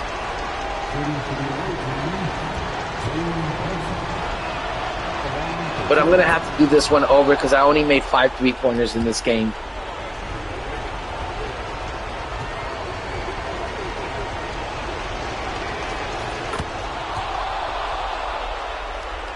I think I'm on push, to be honest. I can't really remember though.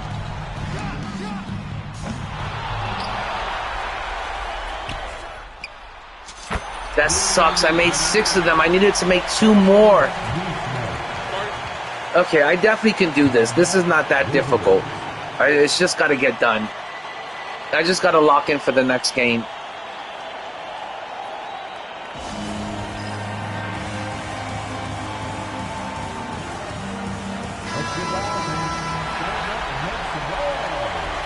I don't even know why I'm trying to finish this game out. I don't have enough time to hit 2 3-pointers. But I think I'll get an event card for the win.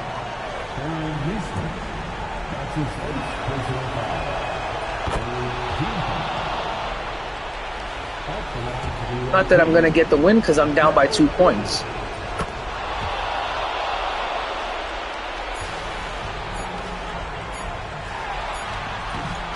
Oh my God.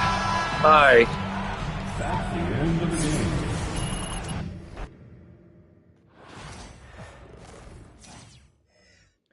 All right, I'm going to go and change this to set point and see if it makes a difference.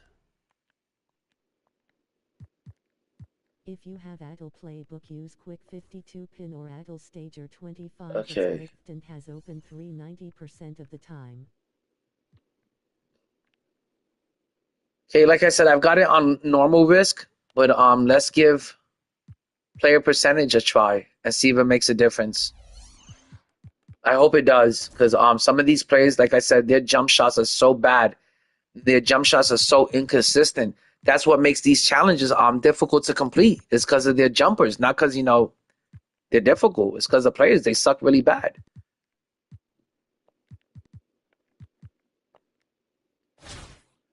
Okay, time to do this one again. You got to make 8 3-pointers. I made 6 the last game, hoping I can make 8 in this game.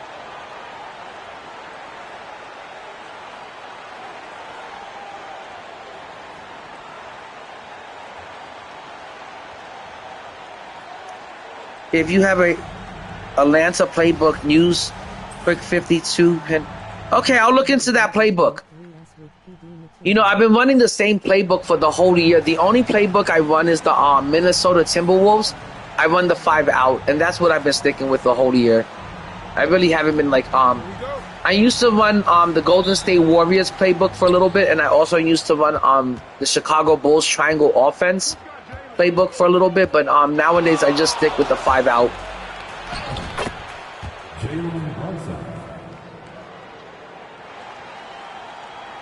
Okay, let's see how much this is gonna help.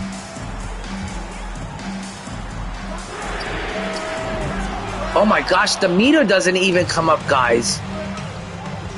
Oh my gosh, I don't know if I'm gonna be able to I've never shot without the meter. And let's see. My gosh, this feels like I took my training wheels off for the first time. Okay, not too bad. I have never shot with the meter off, and it feels completely weird. It's throwing me off big time.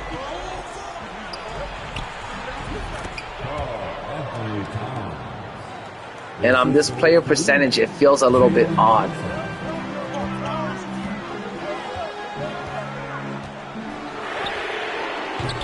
Oh my god, guys, I don't know if I can stick with this player percentage. This is throwing me off big time.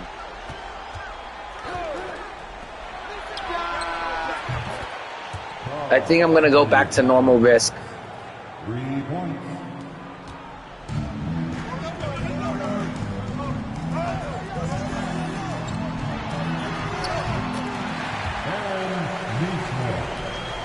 Okay, hold on. I'm going to restart this game. It's not as bad. I just had to get used to it. Here we go. Yeah, I think I was holding on to the shoot button like a little too long, like the way I was actually trying to time it out a little too much.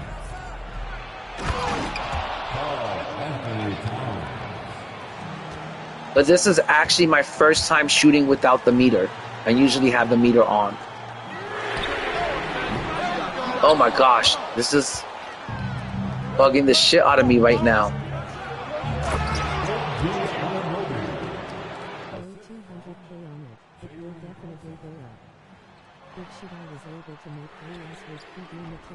Okay, you're right. You have to just tap the button. You definitely just have to tap the button. There's no reason to hold on to the button or even try to time it out. You just have to tap it. Appreciate the help. Appreciate the advice.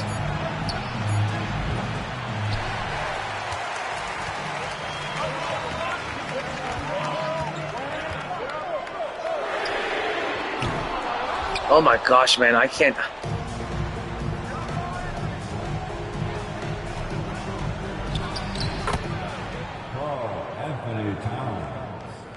I've never played with it on true player percentage before, and it's just throwing me off.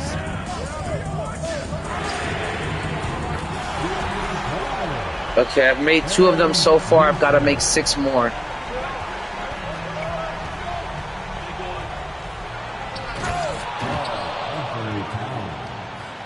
Assisted, Jalen Brunson. Oh. This is kind of painful, guys, without the meter. I feel like my shot is so up in the air. Like, this is completely throwing my timing off.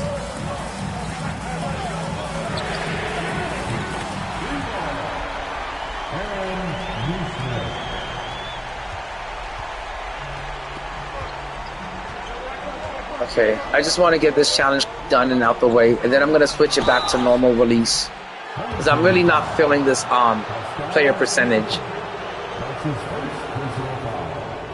First team foul.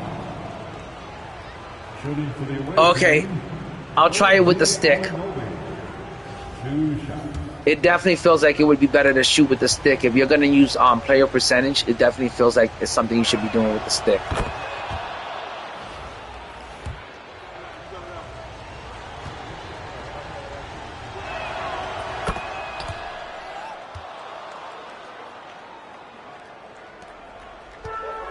Okay, let's see how it feels with the stick, and let's do some rhythm shooting.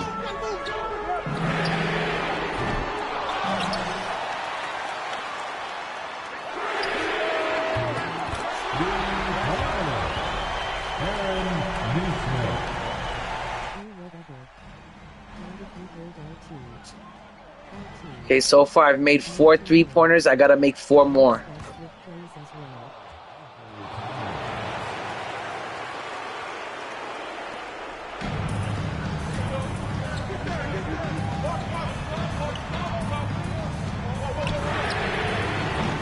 Oh my gosh, no, I'm gonna have to go back to the meter. I'm not feeling it like this, guys.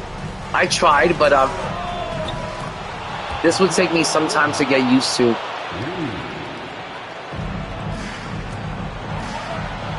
I feel like I was shooting better in the last game for sure.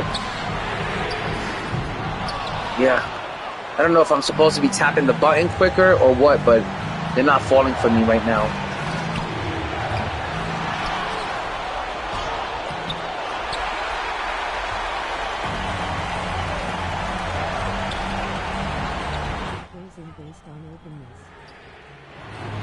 Okay. I've made 5 of them so far. I've got 3 more to go. Let's see if I can get this shit done. But I'm really not digging this on player percentage. It's throwing me off big time.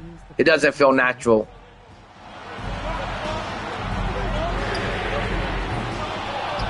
Yeah, it just doesn't feel natural to me.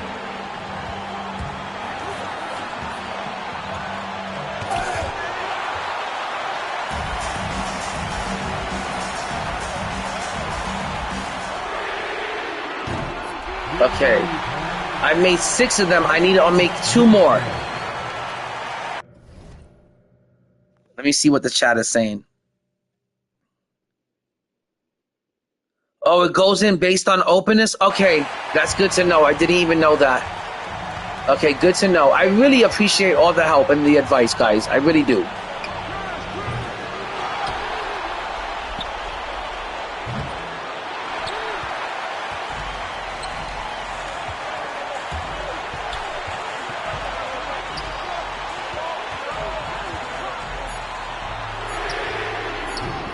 Okay, I need 1 more, guys. Yo, what up, Chalongo 2K? Yeah, I'm streaming. Where the fuck have you been, Chalongo? I've been trying to contact you for like 3 days now. Have you been grinding the game, or have you been getting anything done on the game, or? Yeah, I got everything. I have everything done in the game. That's something You got everything done. You got all the playoff challenges done. You got the event challenges done. You got salary cap done. Damn, you've been. All right, that's not bad. So you've definitely been grinding and shit. Mitchell from doing the last time I got that 5,000 points. I don't know if we're doing it again. Oh my gosh, I'm over here trying to complete these challenges. I'm on the part where you gotta make 8 3-pointers in a game of clutch time. It wasn't hard to do. It's just you know, they expect you to make 8 3-pointers in 5 minutes. That part is a little bit difficult. Oh my god, man. They just hit me up with a foul in the last 20 seconds. That's such bullshit, man. It's in the last 27 seconds. I got to make 1 more 3-pointer with Aaron. The game is so close that now it's going to do whatever it takes to prevent me from shooting that 3 and shit, man. I hate when that shit happens, man. It's like the game does all of this stupid shit to try to prevent you from winning.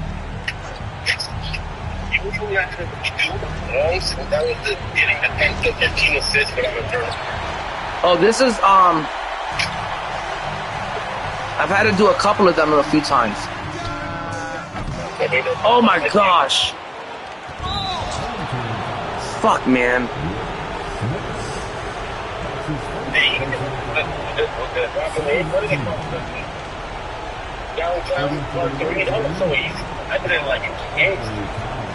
Bats, I just need this one last 3-pointer and it'll be done with.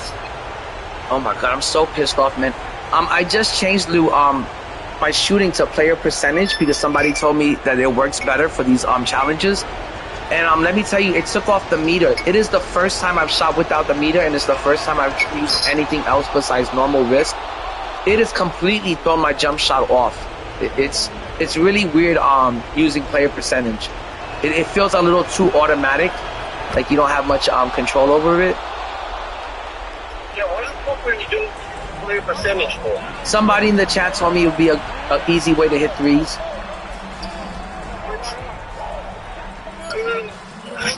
Yes, I made them, guys. I did make them.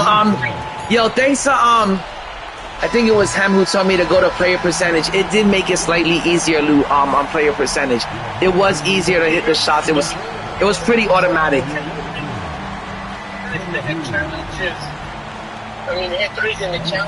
It wasn't difficult or anything. It's just the fact that you only had 8 minutes to make 5 3-pointers. Oh, and then Chilango, have you seen how the market is the auction house has come to a complete crash, man? Yeah. How much MT do you have stacked up? 300,000. Oh my god, with 300,000 right now, you can go and do some damage. With 300,000, you could pick up Anthony Davis.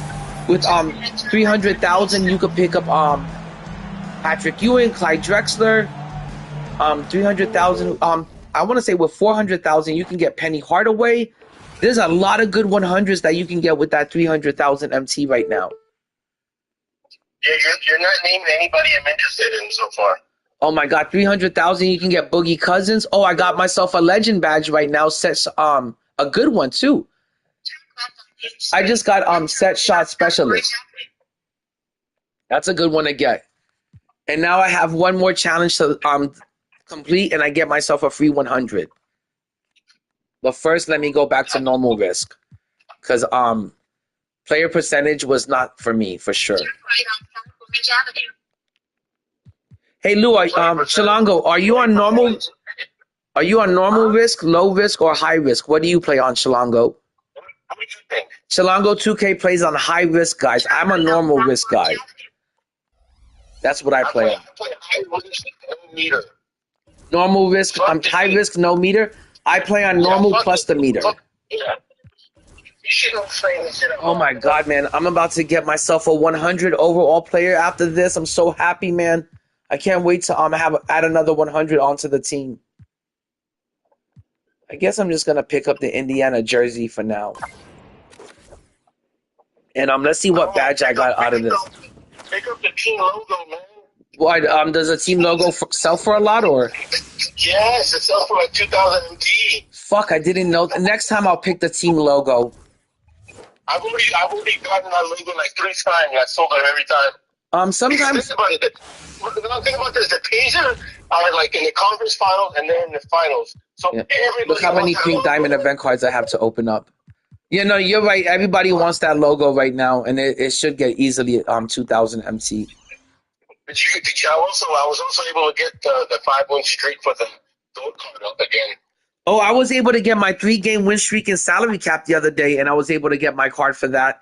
I was able to get it for the Splash Zone challenge, but I haven't done it yet for the Vibes. I haven't been able to get those 3 games in a row in salary cap with those Vibes players. Those Vibe players were fucking awful, man. No, they were god awful. I couldn't play with any of them. But the Splash Zone players, they were decent. They weren't too bad. I was able to get my 3-game win streak pretty easily.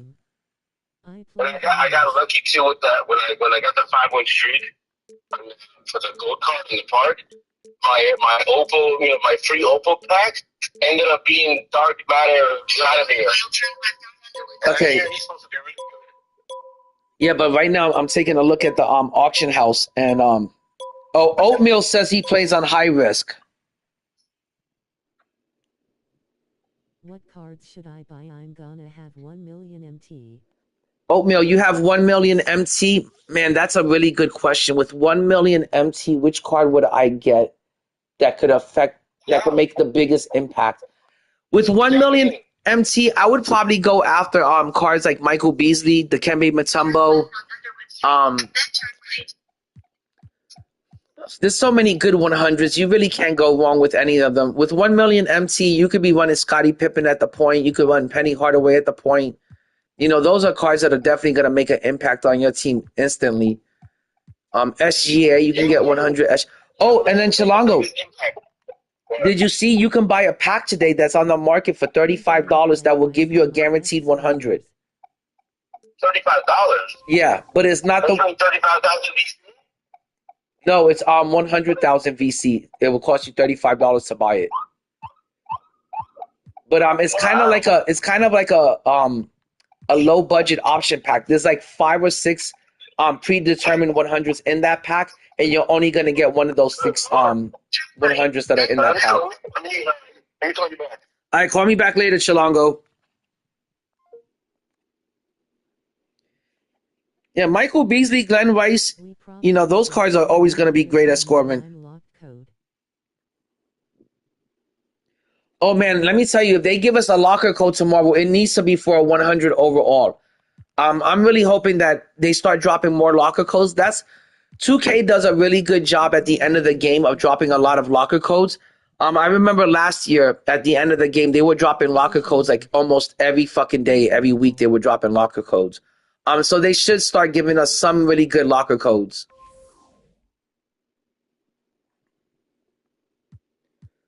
But an Invincible would be nice if we can get a locker code for an Invincible. That would be awesome. I don't think that's going to start to happen until Season 8. But definitely for this season, we're definitely going to be getting a lot of 100 overall locker codes. Look at this shit, man. Anthony Davis for only 200,000 MT. I almost feel like fucking snagging this up right now. I just don't want to go crazy and start, placing a bunch of bids on cards that I'm not really sure are going to run on my team. I'm going to do a lot of research tonight, and I'm going to start building my team around Yao Ming. But I don't want to just start spending my money or sporadically and just buying up a bunch of cards that I'm not even sure if I want them or if they're going to make my team. I want to find out which are the good cards, which cards are going to fit my style of play. But I'm definitely going to start buying up. I'm definitely going to start building my team around Yao Ming.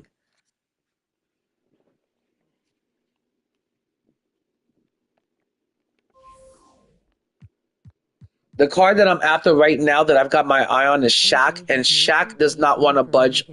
He doesn't want to come down in price. Like Shaq has steadily been 1.6 to 2 million or more.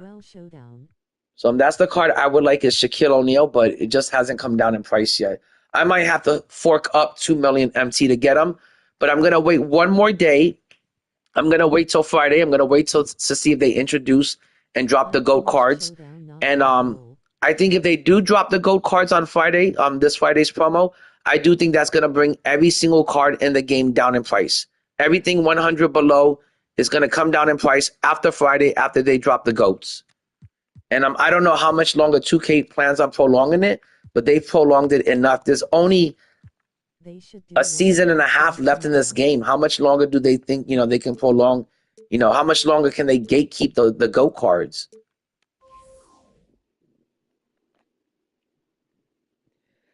Bats says that MJ has made 2K fun for me again. I want to get that Michael Jordan. Trust me, Bats. There's so many 100 overall cards that I want to get that I know it's going to make the game fun for me. Shaq would make the game a whole lot fun for me. Michael Jordan is going to make the game fun for me. Ben Simmons at the point would make the game fun for me. I want to get those cards. I'm just going to wait till Friday and see if they come down a little bit more in price. I feel like they're going to come down just a little bit more pretty damn soon.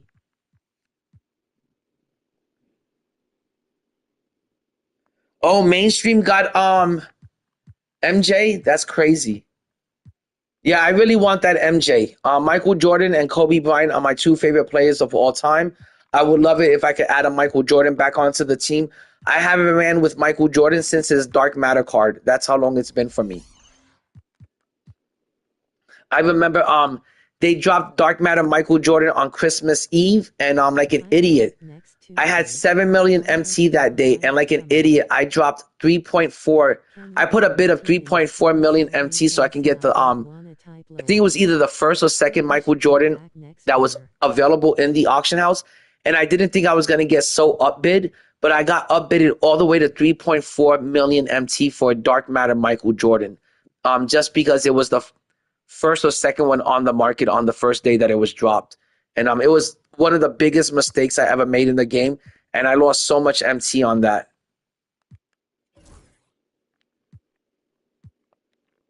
And it was definitely one of the biggest mistakes I made in the game. And that's why nowadays I'm so like cheap with my MT. That's why I'm so like stingy with my MT, because I really don't like the idea of overpaying for a player and then not being able to make that MT back. Okay. My whole lineup is got Oh, I've got the wrong pack. Okay, I gotta put the right Siakam in the game. Yo, Indy 2K.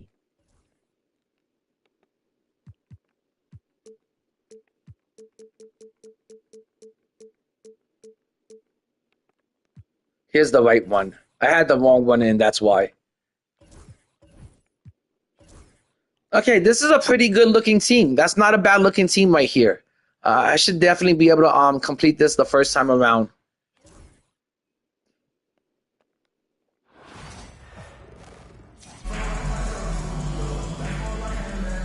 Honcho, what up, Jay? Good to see you around, my dude. Honcho, let me tell you, if next year there's no Kobe Bean Bryant in this game, I cannot picture myself running out there to get this game on day one. A lot of people love players like Michael Jordan, Kobe Bryant, LeBron James, Steph Curry, Victor Wembanyama. Taking one of those players, such a major player like Kobe Bean Bryant, out of the game, for me anyways, I've lost half of the fun with this game, because like I said, Michael Jordan and Kobe Bryant are my two favorite players of all time. Kobe Bryant is probably the second greatest player of all time. How the fuck do we have a basketball game that doesn't include the second greatest player of all time in it? It just doesn't make any sense to me. And total 15 assists and 0 turnovers with Tyrese Halliburton. Wow, that's gonna be a little bit tough. The three is up. Oh, I forgot to change. I gotta change the player percentage. My bad, guys. Would you be able to oatmeal team on the screen after this so I can see?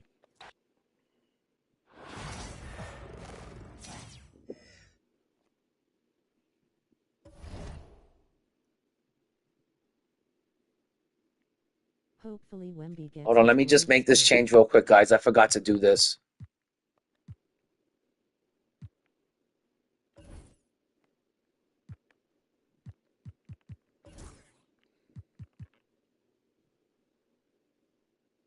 Oh.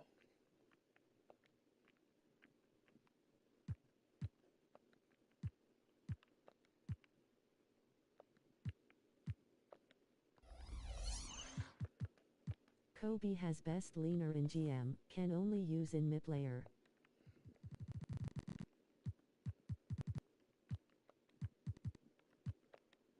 Okay.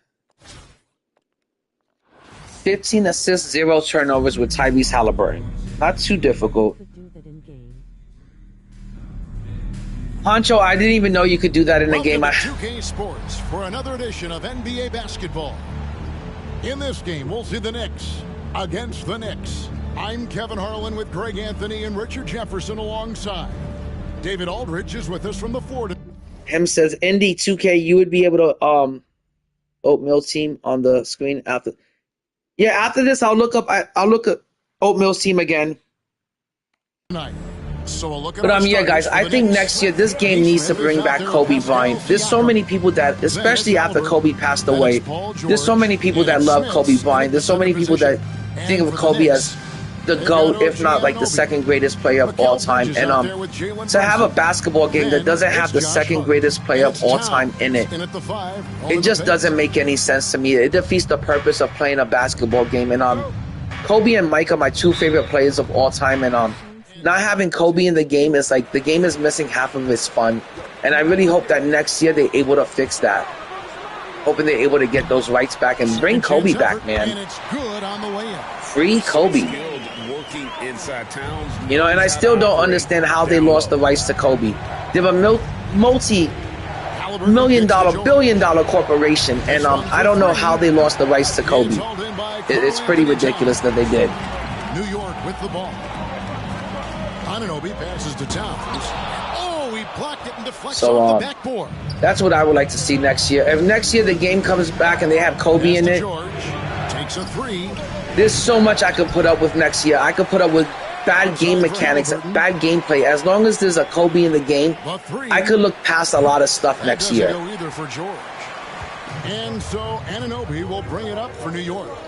So I'm hoping that next year, you know, we do get like, you know, Kobe Bryant back in the game. Got it. Good job in the low post. Usually every year I like to build my team, and I like to have a theme to my team. And usually every year what I do with my team is I build a really good all-time classic Laker team around Kobe and stuff. That's what I do every single year. I run Shaq at the 5, I run Kareem at the 4. You know, I've got LeBron James at the 3, I've got Kobe at the 2, and I've got who I put at my 1? I forgot who, and I run Magic at the 1. And then off my bench, I usually have Michael Jordan coming off the bench for Kobe. This year, the way I was building my team, they really had like no direction to them, like, you know, no because I couldn't build my team around Kobe this year, so I felt kind of lost, you know, when it came to building a squad. Like I said, every year I build my team around Kobe, and this year I wasn't able to do that. So it wasn't too fun not being able to build my team around Kobe this year. From deep, George drills the three-pointer. And what a smooth three-point shot. George has worked hard. But that's usually what I do every single year. That's usually the main theme to my team. Once I get a Kobe Bryant, whether it's the pink diamond or a Galaxy Opal Kobe, I usually build my whole lineup around Kobe. And this year I wasn't able to do that. So, you know, it took away a lot of the fun from me. I want to say last year, especially once I got Galaxy Opal Kobe last year, and that was the last Kobe we ever had a chance to play with. Once I got Galaxy Opal Kobe last year, my fun level last year, my fun meter was constantly at like a 9.5 with this game. And this year with no Kobe, my fun meter is usually around an 8, you know, maybe a 7 at times. So I really hope they bring back Kobe. It would make the game like so much more enjoyable for a lot of people. I think you bring back Kobe and a lot of people would be able to deal with a lot of the bullshit from this game. But the fact that we don't have Kobe Bryant in this game, the pack odds are fucking terrible, the shooting was terrible this year. There was just too many things to, that you just couldn't look past this year.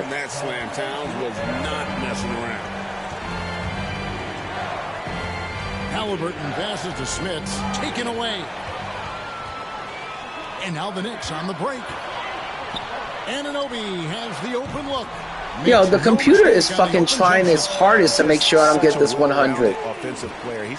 I don't give a fuck. I'm getting myself 2 new 100s today. They're gonna make my team. Finds George.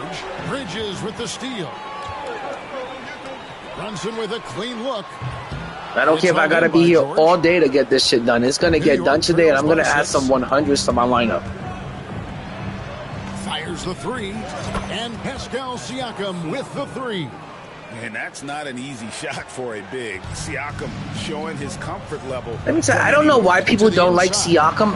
The only thing bad about Siakam is he is a little bit undersized to play the 4, the 5, but Siakam's not a bad card. It's a pretty decent card most of the time.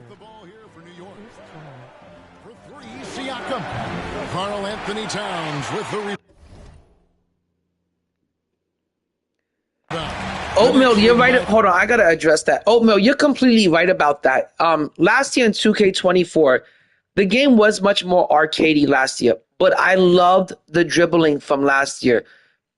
You didn't even need to be a dribble god last year to look like you knew what you were doing with the dribbling. And last year, the dribbling was so good. It was so easy to create that space that you needed to time your jump shot. This year, you can't create any space off the dribble. You can't create any space that you need to time your jump shot. Everything is done off of the screen this year to create space to time your jump shot. You're not going to do that off the dribble this year. Matter of fact, this year, if you're over dribbling, it's going to lead to you taking a much worse off-balance shot. So this year, they really nerfed the dribbling, and I hate that they nerfed the dribbling. I thought it was so much fun. The dribbling style from last year was a ton of fun. And this year, it's not the same dribbling style. Dribbling is real slow. It's real stiff. It feels like you're moving in slow motion in quicksand. That's how bad the dribbling is this year. And also another thing is this year, the passing lanes are really bad. You try to dribble into those passing lanes and either the ball's going to get stolen from you or it's going to get picked off. So I think they need to change that next year for sure. I agree on that for sure. In the NBA. And George with the stuff. My goodness, he is such a great dunker. Greg, a high riser, no doubt about it. Brunson against Halliburton. Bridges for three. You know what, Oatmeal? The thing I like the most about this year's game. Now, here's Halliburton from deep. And I'm about to address this too. What I like this year opposed to last year's game. Last year's game was a more fun game. It was much more arcadey. I thought the pace was faster. I liked the dribbling better last year. I liked the shooting better last year. What I did not like last year is when you would play a person and he would jack up 63 pointers in the game and make about 30 or 40 of them. That just didn't seem realistic to me. That was not realistic gameplay. The only thing I like about this year's game is that the game is a little bit more realistic. If you're going to come out here and you're going to jack up 63 pointers in a game, you're most likely going to lose that game. You're most likely going to shoot yourself out of the game because it's not realistic for you to make 30 to 40 out of 3-pointers out of 60. So I do prefer that this year. They've shown a terrific work ethic in transition. The realistic gameplay, the realistic, team percentage. Last year you can come in that game and if you were a really good shooter, you could make 50 out of 63 pointers. This year, even if you're a really good shooter, you're not going to make 50 out of 63 point attempts. You're going to make about 30 or 40 of them or something. Because that's what the game, realistically is in real life. Now, here's Halliburton. So I did like that change. That's for sure. But like I tell people, there's things about 2K24 that I really love more about than 2K25. And there's things that I love about 2K24 that I think is way better than 2K24. So they both have, their ups, their pros and their cons. And he came into the league an older player. Okay, how many assists do I have so far with Halliburton?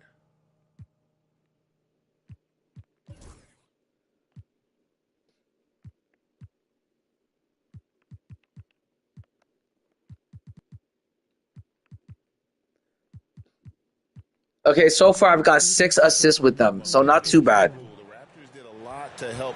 Oatmeal, like I tell people, last year in 2K24, I was 25 games above 500, and I used to beat people by 50 to 70 points easily last year.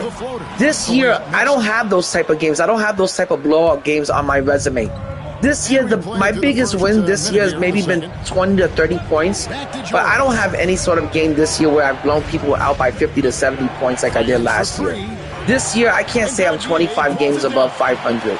And that is something that I did enjoy last year, was, blowing people out and beating them by 50, 70 points. I do miss that. Was it realistic? No. In the NBA, you never see a team losing by 50 to 70 points. The games are always much more closer than that. And that's what 2K25 has done this year. They found a way to keep the games closer, and they found a way to make them feel more realistic, like a real-life game. Where last year, I was beating people by 25, 30 points on a regular. I was beating them by 50 to 70 points. I was 25 games above 500. I could easily go out there, jack up about 23 pointers in a game, and make at least more than half of them. With this year, that kind of gameplay, that kind of style of play isn't going to work. It's just not realistic. And That's not how the game is played in real life in the NBA, and now that's not how the game is played like anymore in 2K. So I think the days of the game being arcadey, I think those days are gone.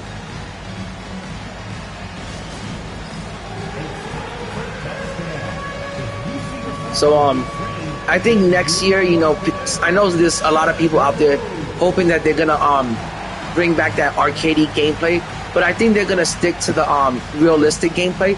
The only thing I would like to see change next year is let's not bring back the tier system in Showdown. Next year, let's go back to the point system from Unlimited. I think people prefer the point system. I think people prefer the prize and the reward system from Unlimited. I think people like having a daily goal to look forward to. Like, hey, if I grind to 1,500 points, I'm going to get a player. Hey, if I grind to 2,000 points, I'm going to get 20,000 MT. Hey, if I grind to 20,000 points in this game, I'm going to be rewarded with Dark Matter Glen Rice. So I do think that next year we need to get rid of Showdown, we need to get rid of the tier system, and we need to bring back Unlimited and the point system, and the prize reward system was much better. If not, 5v5 will be a completely dead mode next year from the right out the gate. If they bring back Showdown next year, and they bring back the same type of, you know, tier system and prize reward system, 5v5 is going to be dead next year, you know, right out the gate from season 1.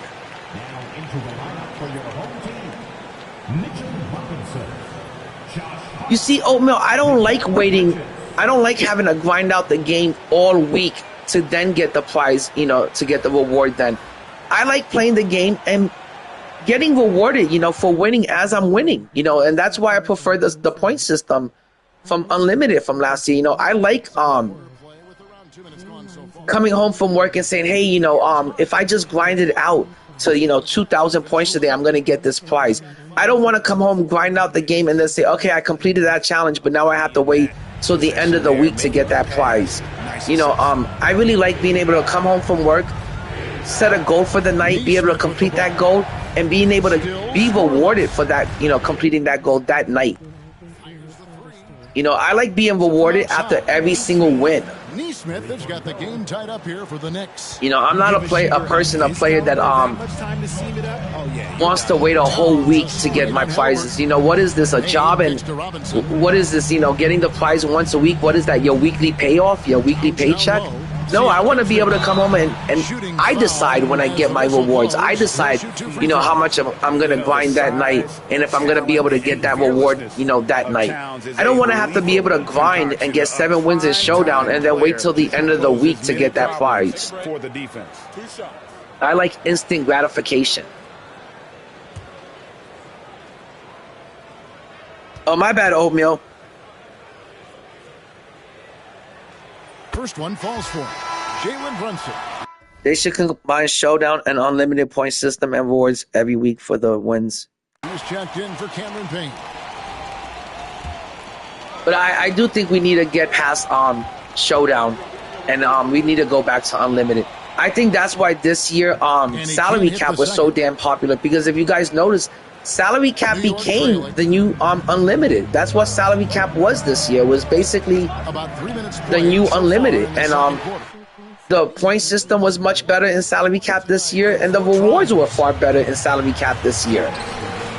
You couldn't grind out, you know, Showdown for any Dark Matters. You couldn't grind out Showdown for any free 100s. You could in salary cap, though.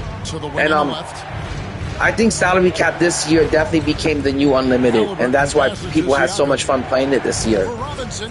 And that's why there were so many people grinding out salary cap this year, because it did remind you of Unlimited from last year. Their biggest lead of the game was 9. And Robinson is right there. And the Knicks lead by 3. So I really hope we go back to that system next year. Besides that, you know, they need to tweak up a few things. They need to get rid of all that lag and latency at the park. And 1:16 left in the first half of basketball. I also think for the park next year, you shouldn't be able to have to hear your teammates plus the opponents you're playing against. I think next year for the park, you should only be able to hear the players that are on your team. You shouldn't have to deal with all of that trash talking and toxicity at the park when you got to hear your opponents at the same time. I think that's a bit too much. I think it should go back to the way it was in the beginning of the year, where the only people you could hear were your teammates. I think they need to get rid of that. I think adding that into Park was a big mistake. It just made Park really toxic and hard to deal with. Sometimes people at Park are talking so much damn trash, I can't even concentrate on the fucking game.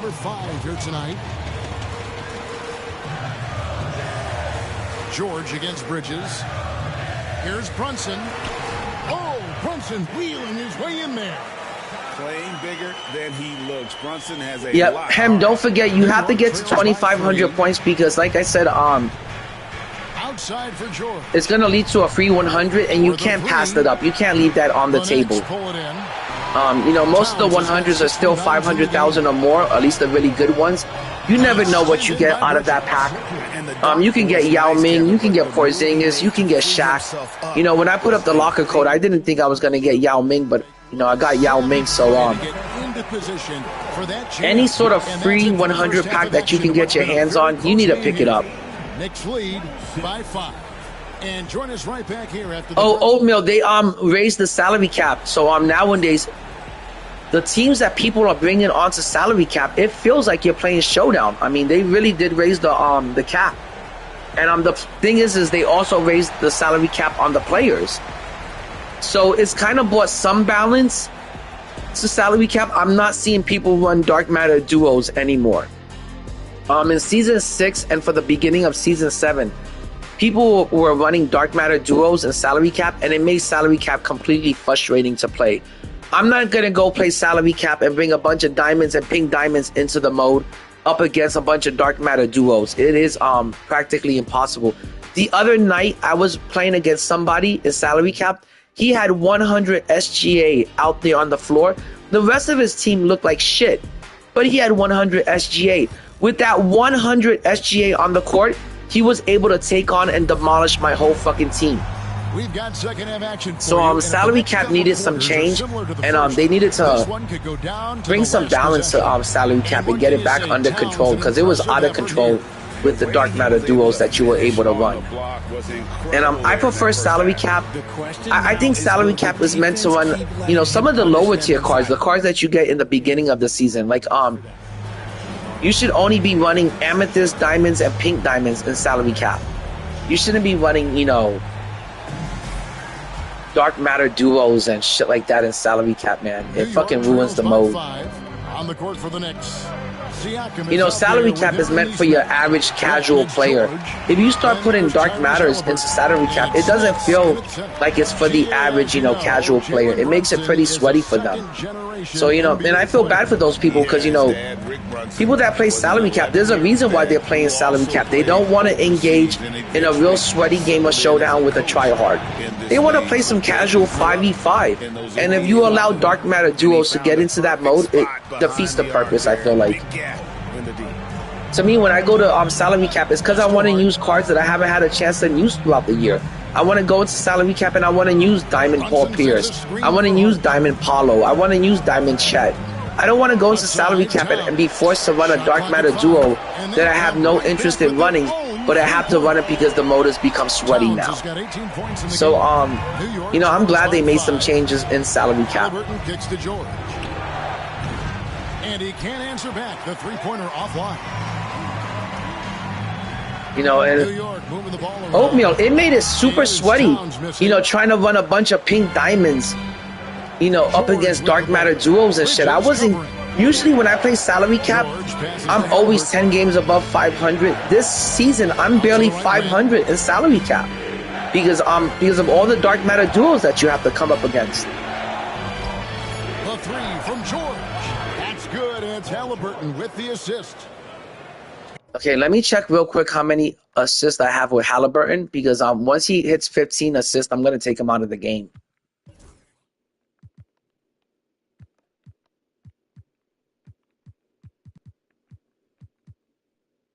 I've got 8 assists with Haliburton. I still need like fucking 7 more. Got his 8th assist in the game. George has got pretty good numbers from the floor so far. I got to start focusing and locking in on this game. Oh, what a find. I got like 40 more wins than losses on salary cap. No, and that's what I like about salary cap. Salary cap is a mode where you could just easily go in there, dominate, and have some fun with, and get to run cards that you usually don't get the chance to play with. That's what the mode was meant for. You know, you shouldn't go into salary cap and be fucking in there trying to dominate the casual play with a bunch of dark matter duos. It's already easy to dominate in salary cap. You don't need to add dark matter duos to dominate, you know, even more in that mode. It's already the easiest mode in the game. We shouldn't need dark matters in that mode. Off the catch. For three, Siakam buries the long-range jumper. Siakam's got 6 here in this quarter. Okay, I'm pretty sure I need like 6 more assists, and then I get that free 100. This is today's NBA. Hey, we see this. I'm super excited about adding a free 100 to the team today. You hardly get anything for free from this company this year, so anytime they give you something for free, that's a huge W from them. I just picked up Dark Matter Ron Artest for 34,000. That's crazy. He is committed to being there for his team. Ancho, that's probably one of the best snipes of the year. Usually he still goes for like 100,000 MT. If you were able to get Dark Matter Ron Artest for any less than 65,000 MT, that's a W right there. I don't know how many players you have from that promo, but if you have Ron Artest, you might want to check if you have the 2 other players from that promo. You could lock in for a legend badge, I believe. If you have like Ron Artest and 2 more players from that promo, you could lock in for a legend. So you might want to see if you might be interested in doing that. I know if I was able to get Ron Artest right now, I would lock in for that legend, because he's the only player I'm missing from that promo. He is just a superb player, excellent at the free throw line. Haliburton kicks to Siakam, takes the 3, and again New York with the trick.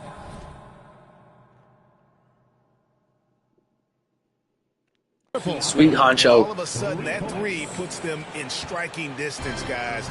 Yeah, guys, I have this really big itch lately to open up one of those Hall of Fame boxes or that 51 pack box. But everyone that's opened up the 51 pack boxes has such bad luck with it.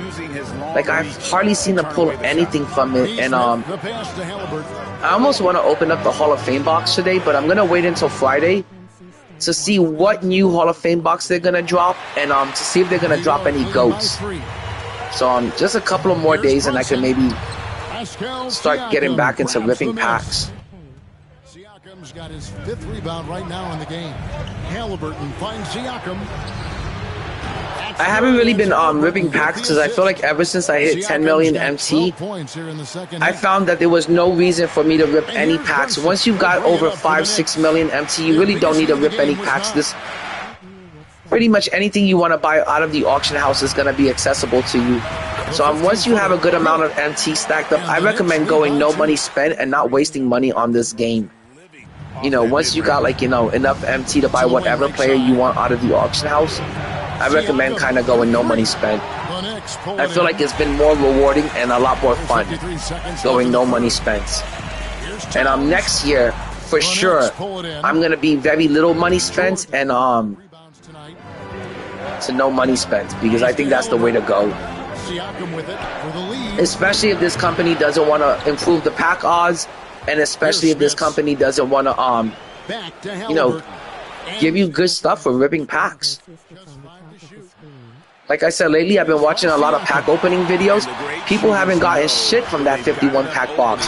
And the Hall of Fame box, all it does is spit you out duplicates of Devin Booker and Chris Webber.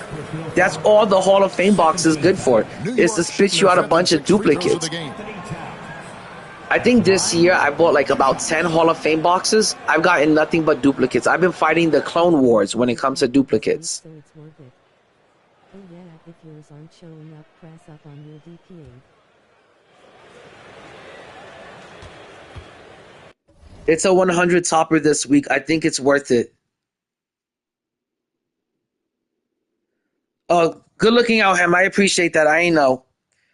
But yeah, it does make it worth it because you can get a good 100 topper out of it. I forgot who it was. I saw somebody pull Ben Simmons out of the topper.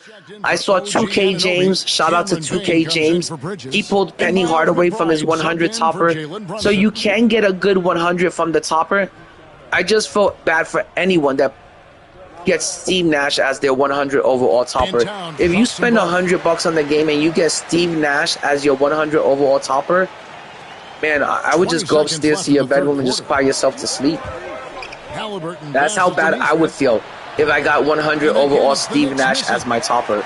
I would just go upstairs to my bedroom and cry myself to sleep. That's how fucking upset I would be. For him, for 3. That one doesn't go. The points coming in bunches as we wrap up the third quarter. It's been a good one. Yeah, I seen that Ty Debo pulled Invincible Wemby. It's crazy how many content creators this year has such good pulls. Coincidental? I think not. You know, Carlo was able to get Wemby for 500 MT. Ty Debo was able to pull a Wemby. Evan Tanaka was, I don't know if he pulled a Wemby, but I know he got a couple of good Invincibles.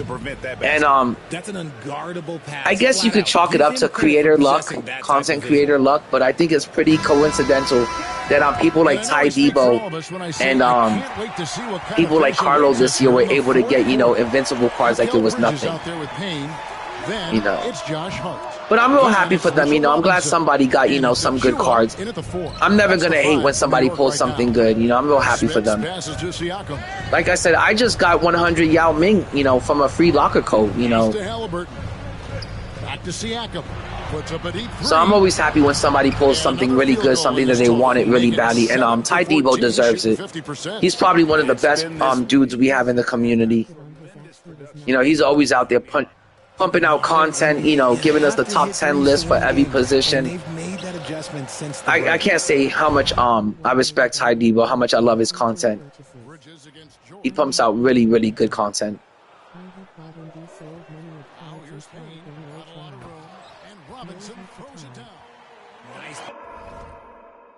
Okay, him says if you're wondering about any cards on future purchases, I might be able to help.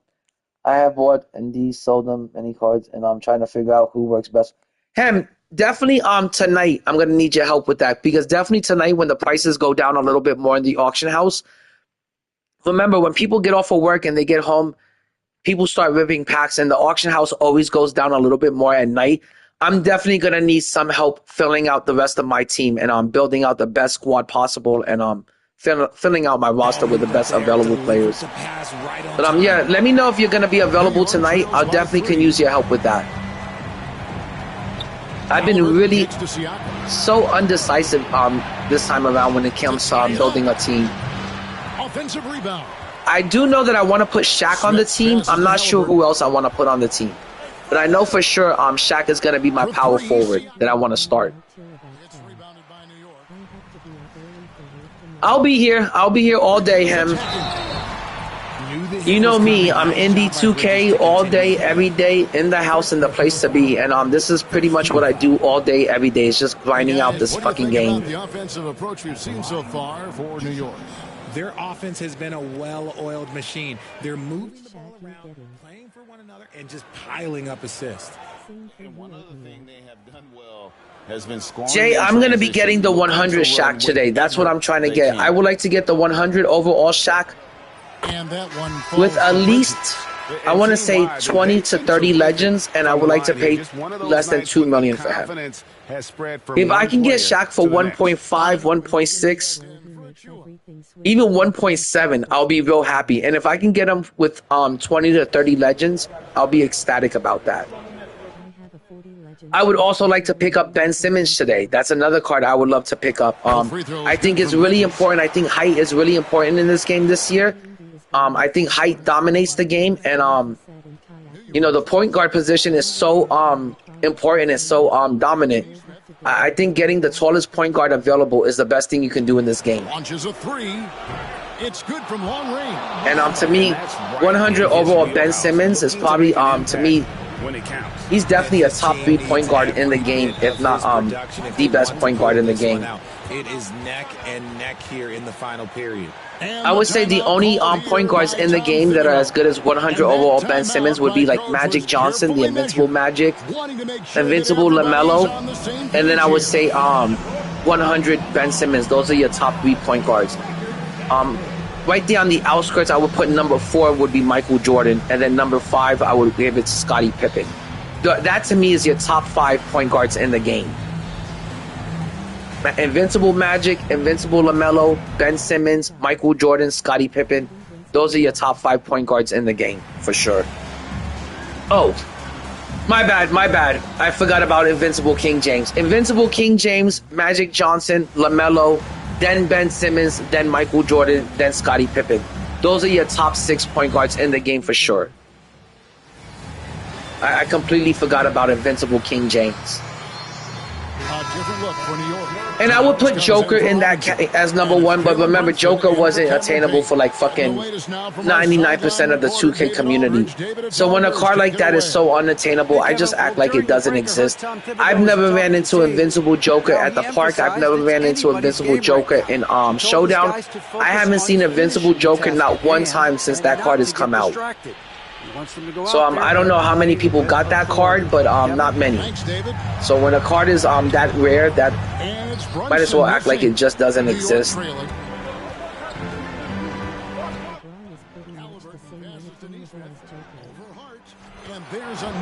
I'm pretty sure I'm never gonna get to see that card. You know, I'm probably never even gonna play against that card. So I've never had to sweat that card or worry about it. Like I said, if a card is that unattainable, does it really exist? You really need to worry about matching up against that card if you're never going to see it on the court. You don't even have to worry about matching up against Invincible Joker. That's how little you're ever going to see him in the game. Back to Nesmith to take the lead. Siakam kicks to Halliburton. The 3 from George. Drains it from beyond the arc. George has got the lead up to 3 now for the Knicks. Okay, I need 2 more assists with Halliburton in the next 2 minutes. It shouldn't be too difficult to get. I just don't want to get hit with that turnover. So I'm being like super precautious with every pass. And here are the Knicks. They've got an 8-0 run. Halliburton passes to George. No good from outside. But yeah, guys, I would love to rip open a Hall of Fame box or even a 51-pack box. It's just that my car is still in the shop, and like I don't want to spend any money or spawn, you know, like until my car gets out the shop. I just dropped $1,000 to fix my AC unit in the house, and so I have to kind of chill with the spending that I'm doing on the game, or I would have been opening up packs. But once I get my car out of the shop, believe me, that's the first thing I'm gonna do. But if anybody would like to make a dono, I am also taking donos. I've got Zella, I got Cash App. If anybody wants to see me open up a pack or a box and wants to help me out with it, I would gladly take my first dono ever. So if anybody wants to help me, you know, accomplish that goal and open up a Hall of Fame box, I would love it. It would make my year, to be honest. Enjoys getting the chance to come up big for his team.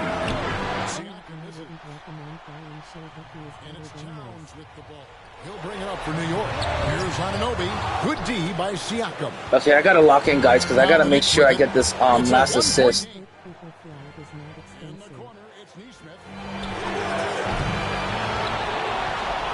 Here's Smits, defended by Towns.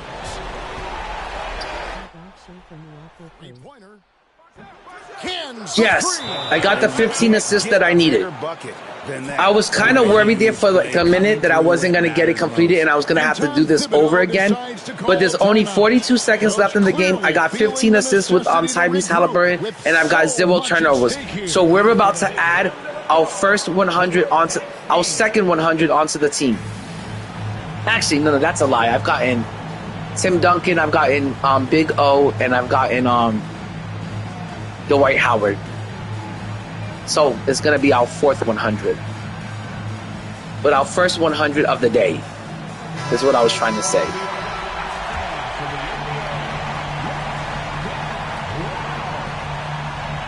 Yo, Shea from the Locker Code is a huge W. I got Yao Ming from the Locker Code. If I would have got Shea, I would have been really happy with Shea. And there's a 100 overall pack that you can buy right now for $35, and it does have Shea in it. But man, I would hate to buy that pack and then end up with, you know, One of those 100s that you really don't want. 42 seconds left in the fourth quarter. It'll go, and the Knicks lead is cut down to just 2 points from the bucket from Karl Anthony Towns. They'll be trying to take as much time off. But they do have some good 100s in that pack. For $35, you could end up with Josh Smith. You could end up with SGA. They also have Dwight Howard in the pack. So they did put some good 100s in it. It's just that I don't want to spend $35 and then end up with a duplicate or, you know, end up with one of those 100s that I don't necessarily like. I ran Shea for about a month, only sold him because his value jumped up, so I sold him. I made $400,000 for him and put towards Shaq. And then pulled Luka out of a Hall of Fame box and Pippen out of a 100 locker coat. You know, let me tell you, I really do like Luka at point guard. I think Luka's got a really big player build. He's got a really great catch and shoot 3-point shot. His catch and shoot 3-point jumper is the best in the game. It doesn't get any better than Luka's catch and shoot when it comes to 3-point shooting in this game. I also like Scottie Pippen at the point guard. It doesn't get any better than Scottie Pippen at the point. He's 6 foot. I think he's 6'7", 6'8", or 6'6". I'm not really sure how tall Scottie Pippen is. I do know that he's a really tall point guard. He's gonna be an elite slasher. He's got one of the best jump shot releases in the game, and he's gonna be a great defender at the point guard position. So those are 2 great pulls, Oatmeal. I'd be real happy with having any 3 of those guys as my point guard. I'd be real happy with Luka. I would be real happy with Pippen, and I would be real happy with SGA. Those are some great. All 3 of those were great pulls. Hold on, let me see what Jay said. Jay said, "Can you do anything with 3 million? Like what?" Indy, read my last comment. Jay, there's a lot of things you could do with 3 million MT. My gosh, first of all, with 3 million MT, and you can completely deck your team out with some really badged out Dark Matter cards. With 3 million MT, you can put a good amount of 100s on your team. There's a lot you could do with 3 million. With 3 million, you could practically buy an Invincible. You can maybe buy 1 or 2 Invincibles. You can get Derrick Rose and Gary Payton with 3 mil. You can get Dr. J for 3 mil. And great at positioning himself on the glass and just outworking. For 3 mil, you can get Dr. J and Rudy Gay. So there's a lot you can do with 3 mil. That's the enemy in this situation. If I had 3 mil and I was ready to spend it, I wouldn't necessarily go spend it on the Invincibles. What I would do is I would wait for them to come down further in price. But I would I would definitely start messing around with the 100s. There's so many good 100s that you could stack your team up with that 3 mil. You could do a lot of damage with 3 mil. That's what I would do. Is, I would look for the affordable, cheaper 100s, and I would stack my team up with I would make it a complete lineup from the starting position to my reserves. I would just stack up and load my team up with a bunch of 100s. But right now, I wouldn't squander that 3 million on trying to get some Invincibles, because they're going to come down in price eventually. In 2 weeks from now, in less than 2 weeks from now, those Invincibles are going to be half the price they currently are right now. So I would wait to spend any sort of MT on the Invincibles. But if you got 3 million MT and you're ready to splurge, you're ready to go shopping, stack your team up, load your team up with some 100s, my boy.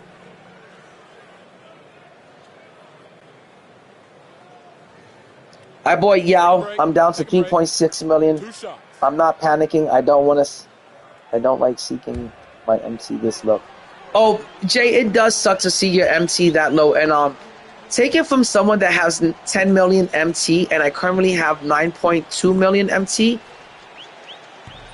Even though I have 9.2 million MT, just because I don't see it saying 10 million, I feel like I'm low on MT. I got so used to seeing it say 10 million MT constantly that anytime it doesn't say 10 million MT, I feel like I'm low on MT, and that's not the case. If you've got anything above like 2 to 3 million MT and you've got some sellable players in your collection, you're good. If you're sitting at 4 or 5 million MT, you're doing really good. If you have anything over 6 million MT, you're doing super good, and now might be the time for you to go shopping and splurge a little bit, because there's not much lifespan, you know, left in this game. I think there's only like maybe a season and a half left in this game. So right now is the time to take your MT and go enjoy yourself. Go have some fun with the game and go shopping, go splurging, you know. Yo, what up, Honcho? Glad you're back, my dude. Pascal Siakam. But that's what I would do if I had 3 million MT that I was ready to, you know, spend. If you're not, you know, gonna wait for the GOAT cards to come out, and 3 million MT isn't gonna get you a GOAT card, especially when they first drop, start enjoying that MT. You know, like I said, go shopping and splurging and load your team up with a bunch of 100s. You know, stack your team up with a bunch of 100s. That's what I would do. And the only reason why I'm not spending my 9 million MT and going bananas with it and splurging and taking myself out shopping every night for new players is because I do want to wait for the GOATs. I am waiting for the GOAT cards to drop before I do anything with my MT. We just got Miles Turner. Yes! A free 100, guys. A 100 that could play an important position.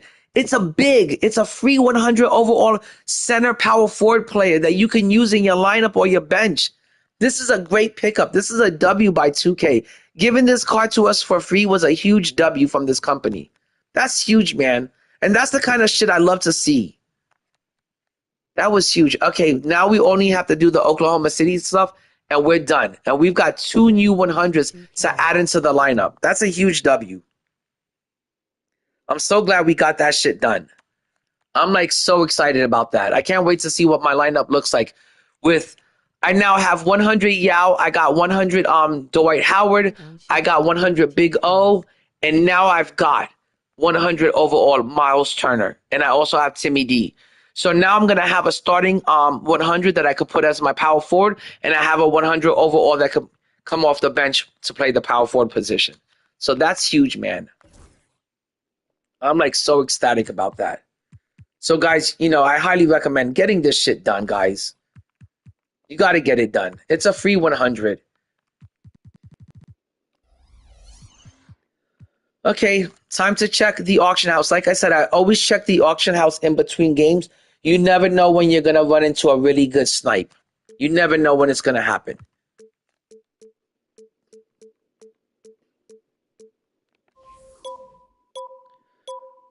Wow, look at the prices on these players. The market is completely crashing. Penny Hardaway for 360 with 17 legends. Guys, I'm going to keep an eye on this right now, and I might fucking try to bid on this. These prices are looking so good. It's really hard to pass up any player. If you see one of your favorite players on the market that you've been watching for like a really long ass time, now's the time to get that favorite player of yours. They've all come crashing down in price. Okay, here's a Penny Hardaway that's going to come up for sale in 31 minutes with 20 legends. I'm telling you, I've got my eye on the market today. And if I see something for the right price, I'm just going to snag it. I'm just going to snipe it. And you really don't want to you really don't want a good deal to pass you by, because you never know. The auction house might bounce back come Saturday. The auction house might bounce back and everything's back to normal. Everything's back to being expensive. So if you see something today that is super cheap, that is a must buy, and you have the MT, you make sure you buy that card today. I've never seen the 100s this cheap, and I don't think you're going to ever see them this cheap ever again. This is pretty much as low as they're going to get, I feel like. I can't picture them getting any cheaper. I can't picture a 100 falling below 300,000. I can't picture a 100, getting cheaper than that. Because there's only a season and a half left in the game. I don't think these cards are going to get much cheaper. So now's the time to buy your favorite card that you've been eyeing for a while.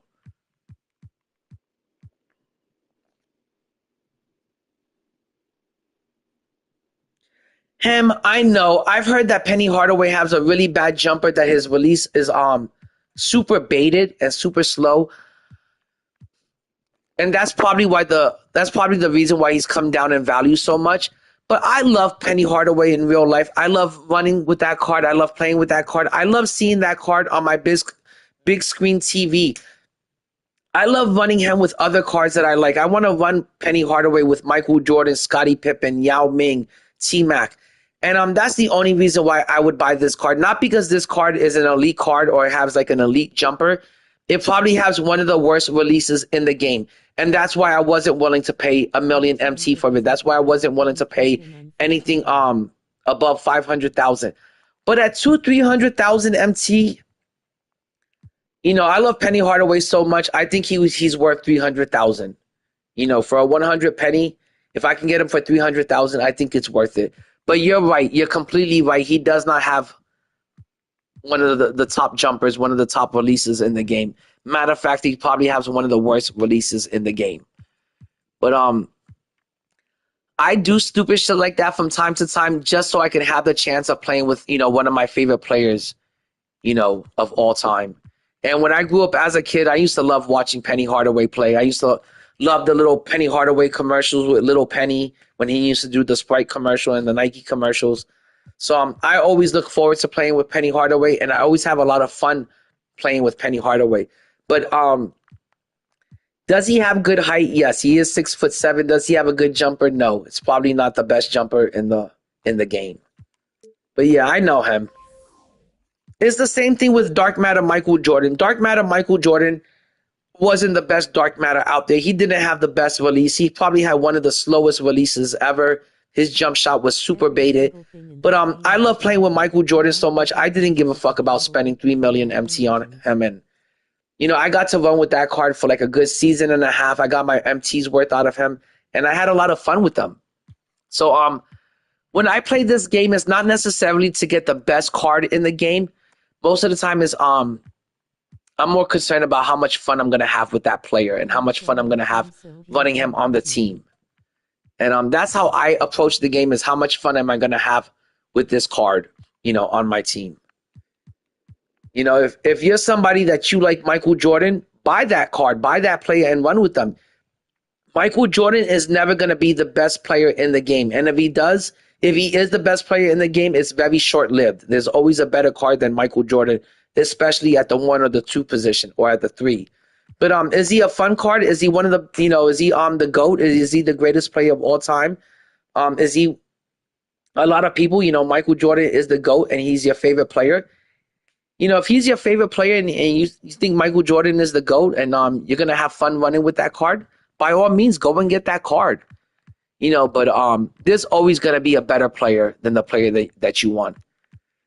Like for me, the best point guard you can get in the game right now would be Ben Simmons, but I would rather run Penny Hardaway just because I think I would have more fun running with a player that I like in real life. You know, and that's what I like to do.